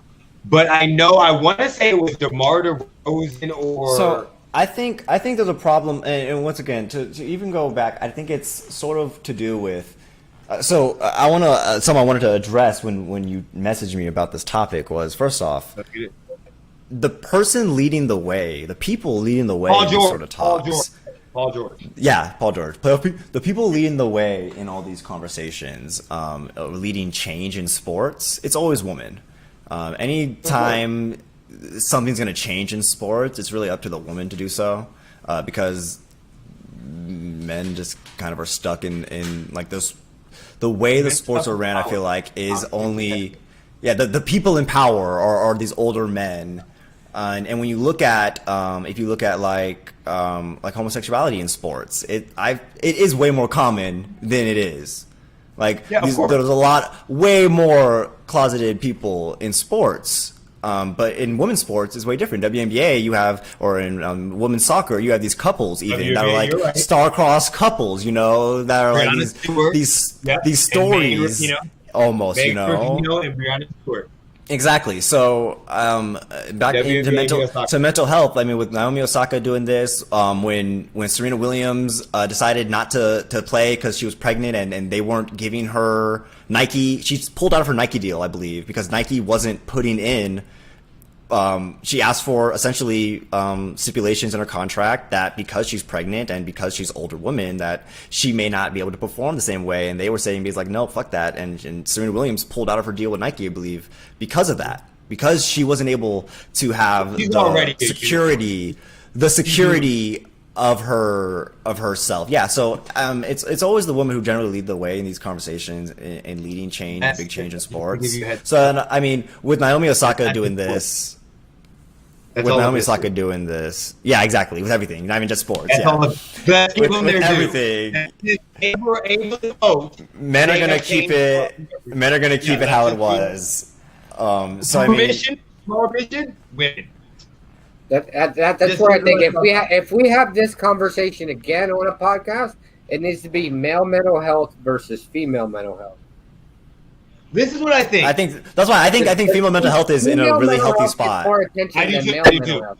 Female mental health is in a very healthy spot. It's not the macho-ness, which again, and I think that's a problem. Honestly, the way we look at it is that people are more open to female mental health because they almost expect women to be emotional. But that's another topic. Generational gap.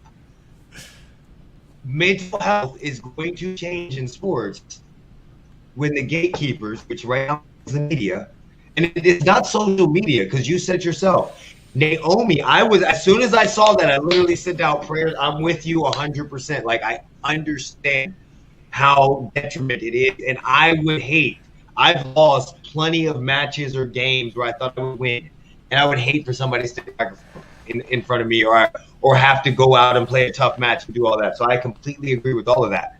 But it's not going to change until younger media come up. If you look at it, it's not the podcasters.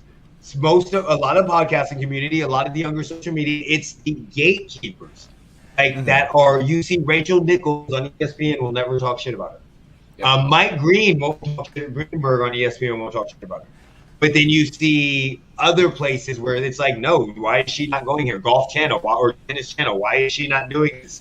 The gatekeepers of that sport, that media has to change. I think players are doing a fabulous job, and I think that it's going to take time because it's a constantly changing. Like 6 years ago, nobody worried about transgender athletes.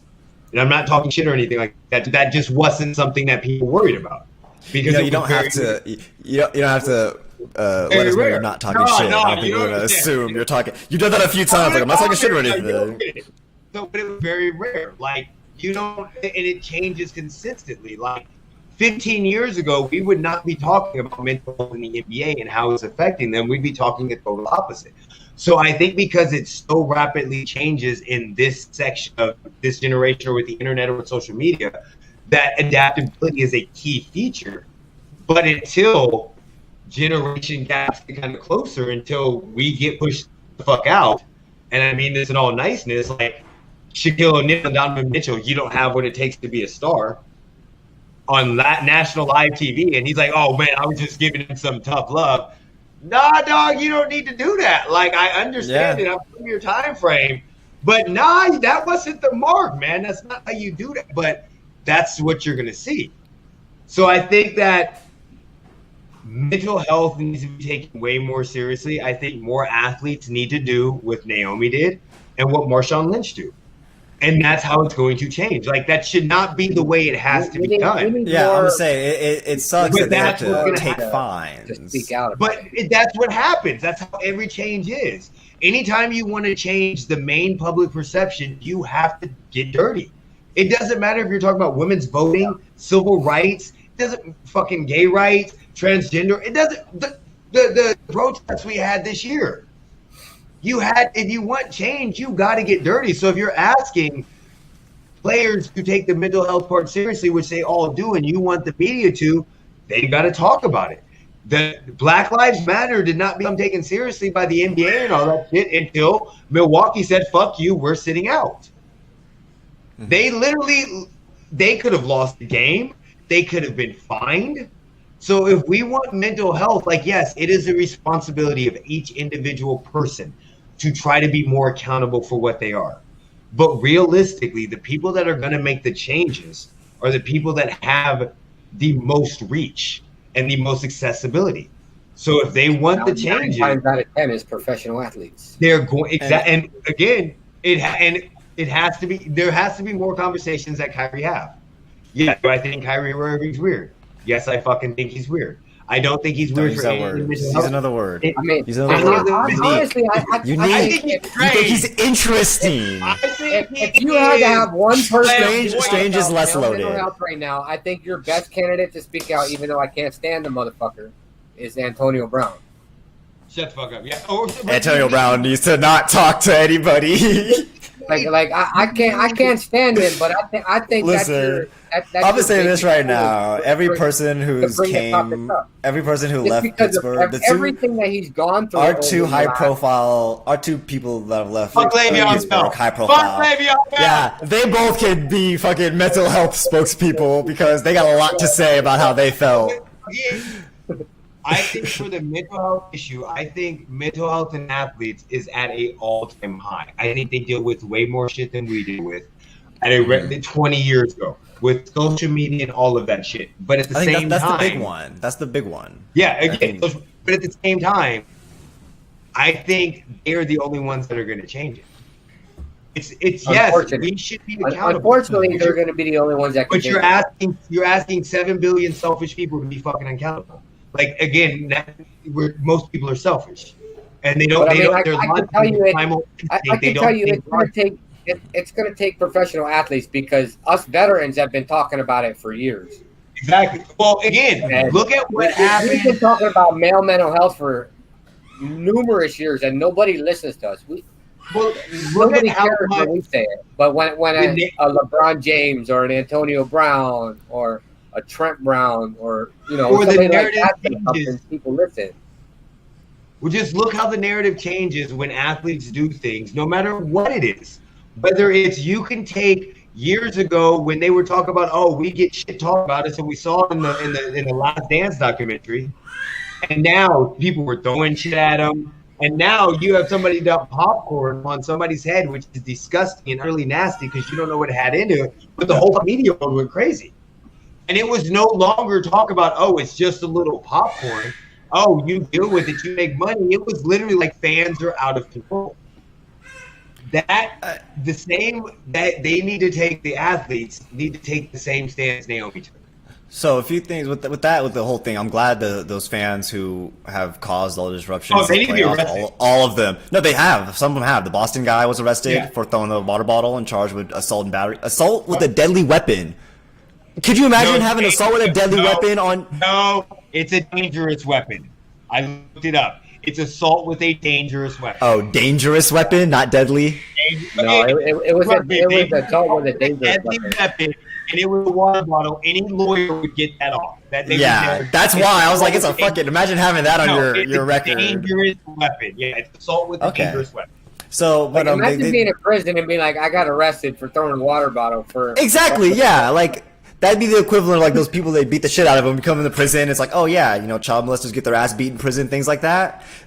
Throwing water bottles at Kyrie Irving. They deserve it. No, it is. If you go in prison and you did some really bad stuff, like to a kid, they'll beat your ass. They don't play with children. Everything they get in prison. Yep. Yes, they do. All I'm saying is, I think that the talk about mental health is huge. And I think because what you said about the fans are getting what they deserve. That's, I think, if you're, especially when you're in person and you're paying to be there, you're paying to be entertained. I'm okay you don't with do that. This isn't. Yeah, chants are fine, but this isn't fucking.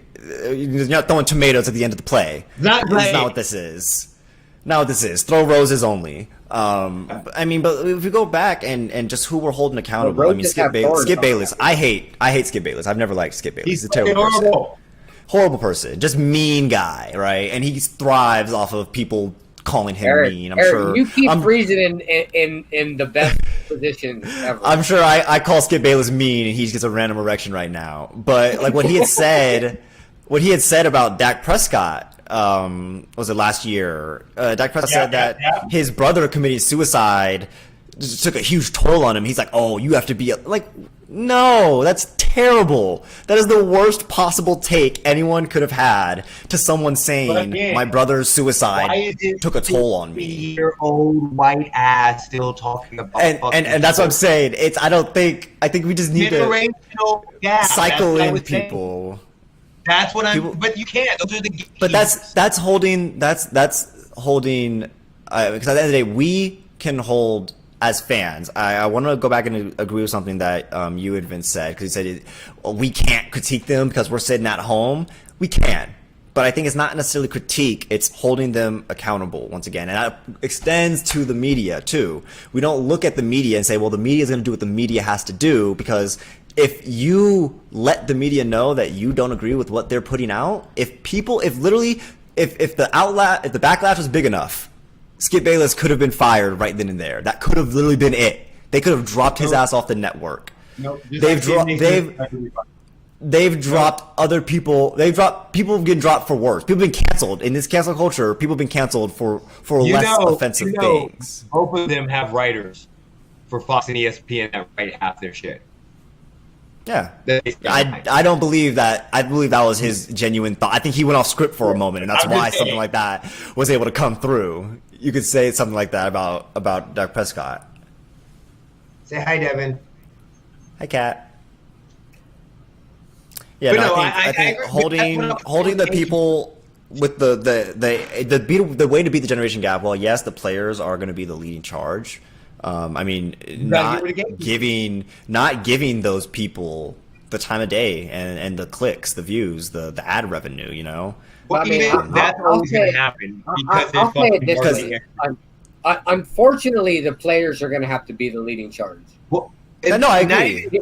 Because by normal people have been talking about it for years. We don't have the reach, right? And that's why I say, unfortunately, professional athletes are listened to more than people that actually go through it more on a daily basis than a professional athlete, so to speak.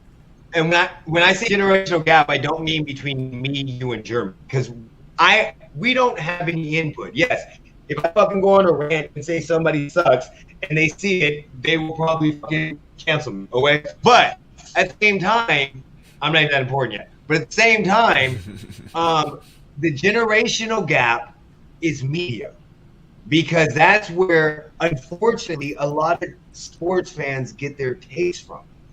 Whether it's Barstool, whether it's ESPN, whether it's Fox, whether it's Bleacher Report. And you see that with certain news outlets, they're getting more and more younger people. But at ESPN, you still got the same fucking people. Scott Van Belton has been on the show forever. Stephen A. Smith and Max Kellerman used to fucking be a boxing. When did he become a fucking basketball fan? Yeah, and he doesn't have good takes either. So. The media sets the narrative, and it's just what it is.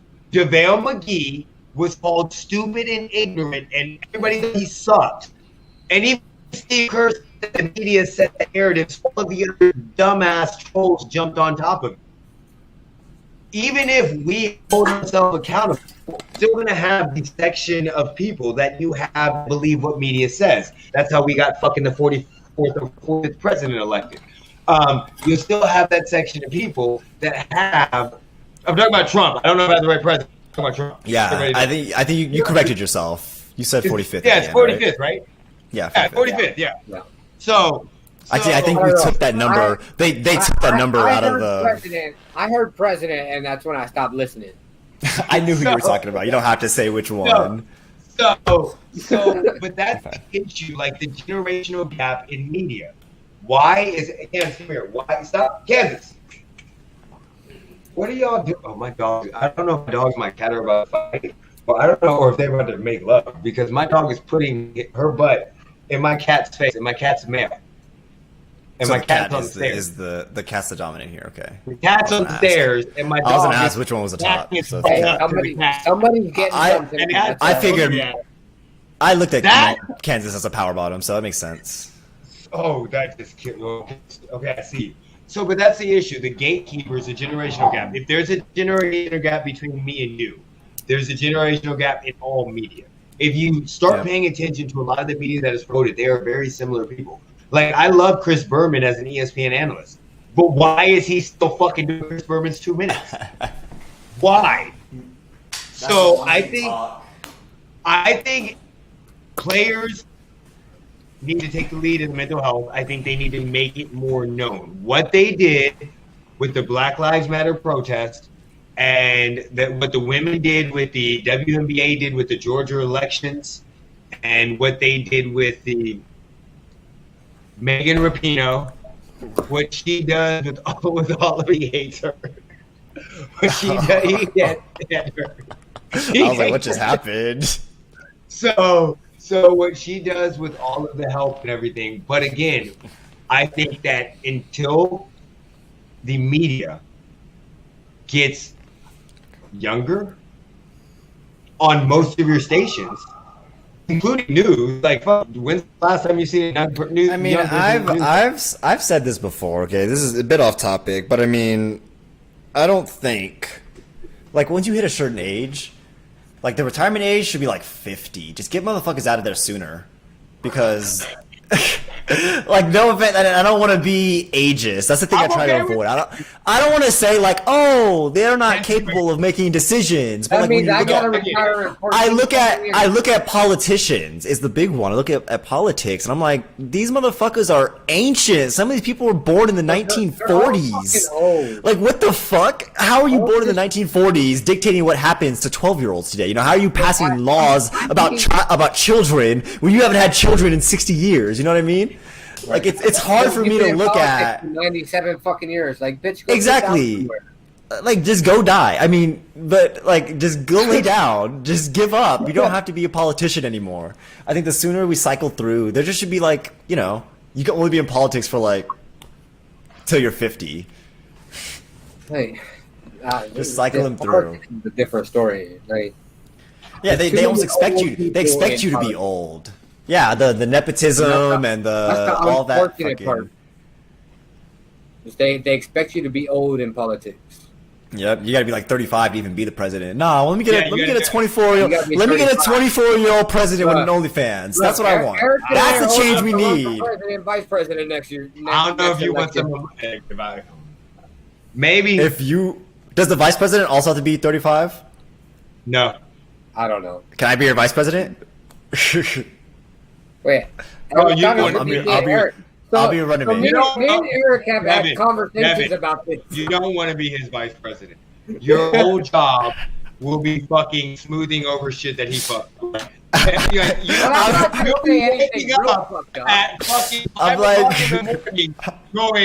how the fuck did you be Bob away?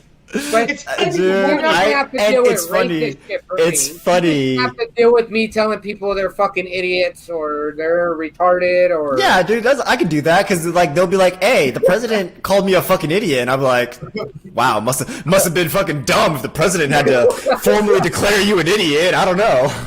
Look, Eric and I have had plenty of conversations.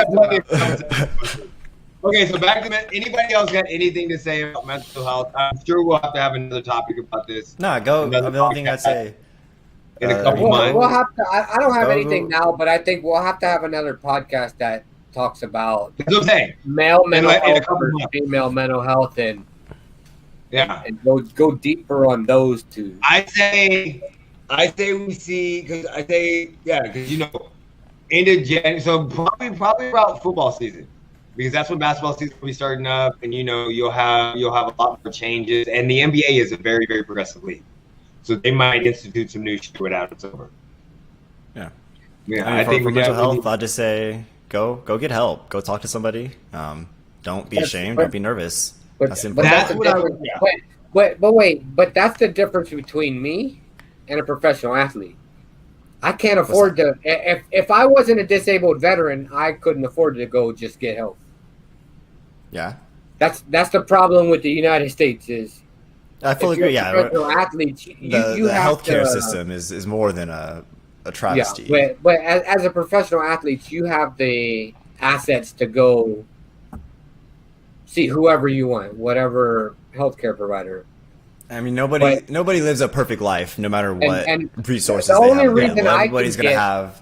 And the only reason I can get health care, mental health care, so to speak, is because I'm a disabled veteran. And, you know, I get my disability for that. But there's the stigma attached to it. But there's still a struggle for me to make appointments and stuff. At the end of the day, being 6'7", 6'8", 240-pound athlete walking into a therapist's office, it's hard for a lot of these people. That's why I just say, if you can, exactly. If it's available to you. Look, me and Eric have had this same conversation. It's hard for me to walk into a therapist's office now, even up until this point. And I was injured in 2010. This is what I would say about mental health. chill the fuck out. Like, if somebody says they have issues or anxiety or whatever the fuck it is, don't trip on them. Just because they're an athlete and they can dunk a ball, or they can throw a ball 50 yards, or they can kick a ball through the goal or fucking skate backwards, whatever the hell else other sports you have, tennis racket, doesn't mean they don't have the issue we have. I think the biggest issue we have with the mental health with athletes is they're just people. Unfortunately, we put them up on a pedestal like they are so much bigger than reality, and we have expectations for them, but they are just people. If you got critiqued every day at your job, you would probably not like your job very much, or you probably wouldn't want to do that job. And it's very easy for me to say, Eric, you watched me go through that last year. I didn't. But it's very easy for me to say it's leave your job because I get up and leave. But at the same time, I'm not leaving $35 million on the table.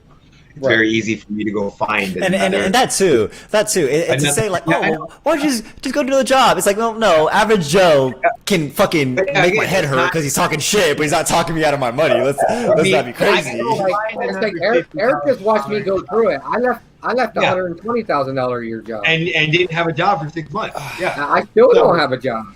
But I had a job, but then I had other issues with that one. But that's the issue. Like, again, a lot of times, and if I will definitely have to cut this part out. A lot of times I say shit just to get the conversation going. So athletes literally I said multiple times, can't they just stop playing? We're asking them to leave $35 million on the table. It is very easy for me to say, sitting here on this podcast chair, to go, well, fuck, if you can't deal with the stress, just quit playing. I didn't play that dream for my whole entire life and sign a contract and reach there and then expect not to go because some asshole online can't control himself and stop throwing popcorn. So I think that as people, we just need fanatics. As fans, we need to chill the fuck out.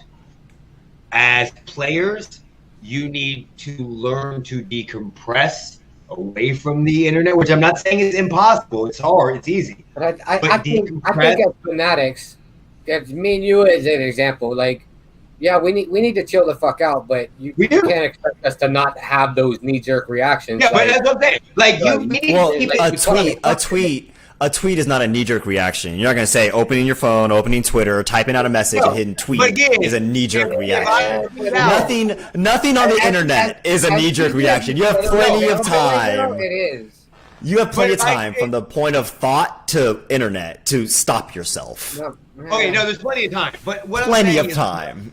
Even if you tweet something out, you can tweet out whatever the fuck you want. Just don't go and attack people. Don't at them. Don't. Right. I can literally say, Joel Embiid, you fucking hurt me today because I lost money on you. You fucking suck today. But as long as I don't fucking at him and take it personally, that's a totally different story. I'm just exactly. As long as you're messaging him like, oh, Joel Embiid, I can't believe you let me down today. Yeah. Joel let him fucking self down. Joel's not worried about you. But it's like Eric has seen me post shit, and I always, don't matter whether it's personal on the Benchwarmers or whatever, it's literally, you fucking suck. Yeah, I know. But yeah, so we're not using you. It's always so veiled that it's just nobody knows who I'm talking about. Players, I think. Yeah, see, that's good. If you don't address anybody, that's a great way to go about it. Devin said it perfectly. Everybody needs to be held accountable. Players need to be held accountable and stop watching everything. Find a way to get away and give yourself some time to calm down before you immediately hit up your phone. As fans, yes, we have the right to express ourselves and say, fuck you, this and this and this. But they also have the right to fucking get pissed and upset at us and say, fuck you, we don't want to do this. But we don't have the right to literally attack people for playing a game because they fucked up in a game. I can attack, fuck you, bitch, you suck, without saying any fucking name. At the same time, I think the media, y'all need to get some young crew in. Y'all need to move it on up. And I'm not even talking about me because I'm getting to the age where I can't. I'm almost old. I'm in the generational gap. No, I said 50. I said 50. You got a few. I'm 50 years away. If ESPN called us, man, you going to I ain't going to ESPN. Fuck ESPN. I can't do it. I'm going to ESPN too. If they give me $1 million, I'm going. Nope. I would tell ESPN, Kid Rocks. I don't want to deal See, with I'm going to ABC. I'm trying to get a Disney deal. I'm trying to end up in a Marvel movie. You put me anywhere, send me to ABC. I'm trying to be in Disney.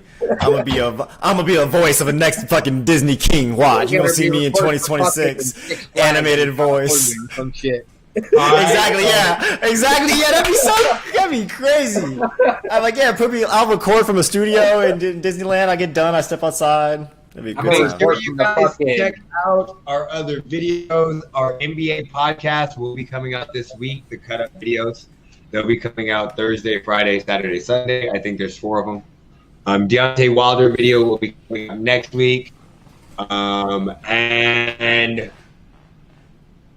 I don't know what we're doing next week. Anybody got it? But if y'all got ideas for next podcast, let me know. Put comments down and let us know what comments. Hit us up on Twitter at LB Benchwarmers. We might do a movie review. I think I'm in the mood for another movie review. Oh, that's fun. We go on sports movies though. Yeah, no shit, Sherlock. I thought we was gonna review, Black Widow coming out next week. Black Widow, Black Widow coming out in a few weeks. Okay, Space Jam. Is Space Jam a sports movie? Is Space Jam a sports movie? Yes, what's that fucking dog? Oh no, I was thinking. Air Bud? Yes, Air Bud. USFL movie, like the 30 for 30 USFL. Oh, whack. I thought you meant like sport movies, like we watch Friday Night Lights. We can definitely do that. I'm down with that. I love Friday Night Lights. I'll review that all fucking day. I'm down with that. Yeah, So check that out. Next week we'll definitely do a sports review, and then the week after that we're trying to set up another interview. Hopefully, it's gonna be next week will probably just be talk about whatever. We don't know what the fuck we're doing. We'll figure it out on Monday. Hey, we'll just come on and have conversations. Wherever it goes, it goes. We're all working on trying to get another athlete on, the Green Valley quarterback. I can't remember his name right now. Vince is working on that. And then you better hope he didn't hear that. He's like, he didn't remember my name. Make sure you follow Devin on his Twitter. It's right there. That's his Twitter name. He does be tweeting funny ass shit. Forget to follow Lamont. Make sure you follow Jeremy. No, don't follow Lamont. It's just fucking private. Don't follow Lamont. And he's not gonna accept your ass. Okay, don't follow. That's the thing. It's funny. I had my Twitter account on private for like a week, and I didn't know. I thought like I would get a pop up. Oh, follow! You have to like dig for the request. Yeah. He might not even know that people are trying to follow. He's gonna open his request one day and be like, 200 followers. What the fuck? He responded to the Twitter, and I was like, "What podcast?" And I literally like immediately started typing like at Jeremy. What do you think about this? And I was like, "Fuck, Jeremy doesn't follow him. He can't see it." Like. Yeah, you can't see him in anything. I don't follow a whole lot. No, it's funny because he be doing the same shit on Instagram. He'll send me something that's from a private account, and I'm like, I'm not gonna follow this person to see this funny. No, I'm not following anybody to see something you sent me, bro. So we'll figure it out. Follow us on Twitter. Follow us on. Yeah, we got 7 days to figure out what we're gonna talk about. It's in the description. Make sure you follow Jeremy with the G. Also on the Instagram because he posts the a lot of the highlights, and then Facebook. I have to create a couple more videos of highlights. His Facebook. Make sure you follow him on Facebook. He just be tweeting some dumbass shit that make no sense. Just like you get what you deserve. Don't let the door hit you where the good looks. That's it. Like that. He updated his status. Get what you deserve. Don't let the door hit you. What the hell? Like the funny part is, all my posts are directed at somebody, and I never know who they are. You just don't know who it is. See, that's the allure of it. You just read it, and you're like, I could take this and apply this to my life. You're right. The door shouldn't hit me with hey, that's how you find out who's done you wrong. Because if they start messaging you, be like, "Hey, was that about me?" And then, it's like, what the hell did you do? What you do? I don't know. Was it about you? July 24th is coming up soon. It's a lot quicker than people think. That is the first actual boxing fight. That is Deontay Wilder versus Tyson Fury. So we will be also the 205th day of the year. Or what? Huh? What? Are we going Me? to a bar or? No, hell no, because I don't. We'll figure it. We're live streaming it. You gotta pay to go to most bars to watch it. That's why. Like most bars are free. Not the one by my house. Ooh, hey, that's Jennifer Lopez's birthday, so we'll have an after party for her as well. There we go. So we're definitely that is going to be a big thing. It's going to be a live stream. I'm trying to put it together. Hopefully, we're going to have. We'll be live for it. Dude, we'll be live. Earnhart was also born on that day. Well, wow. we're going to be live at a party. If we're not that at a bar, so we're having it either at Jeremy's house Rick or Vince's Fox, Barry Bonds, a lot of July 24th birthdays. Karl Malone. That's a popular day. And then we'll also have the live reaction, so that will be cool. We might have some other guests going, and then And the Knights won last night. That's the last thing I was gonna say. The Knights won. The Sixers fucking lost. Joel Embiid, you went 0 for 12, and I'm highly upset with you, and you disappointed me. See, that's and I'm sure he would read that, and he would be like, you know what? I'm sorry, I let you down. I'm okay now. Exactly, and then you guys shake hands, and everyone's happier. No, hey, you know what, somebody message him and get him on the podcast. I like how he froze. Oh, wait, I like how he froze like this. It was perfect. Make sure I gotta upgrade my motherfucking internet. I gotta do that shit. Make sure y'all follow us on all the social media. And without further ado, Jeremy, take us out. Put me in, coach. We're out. Peace. Save the world.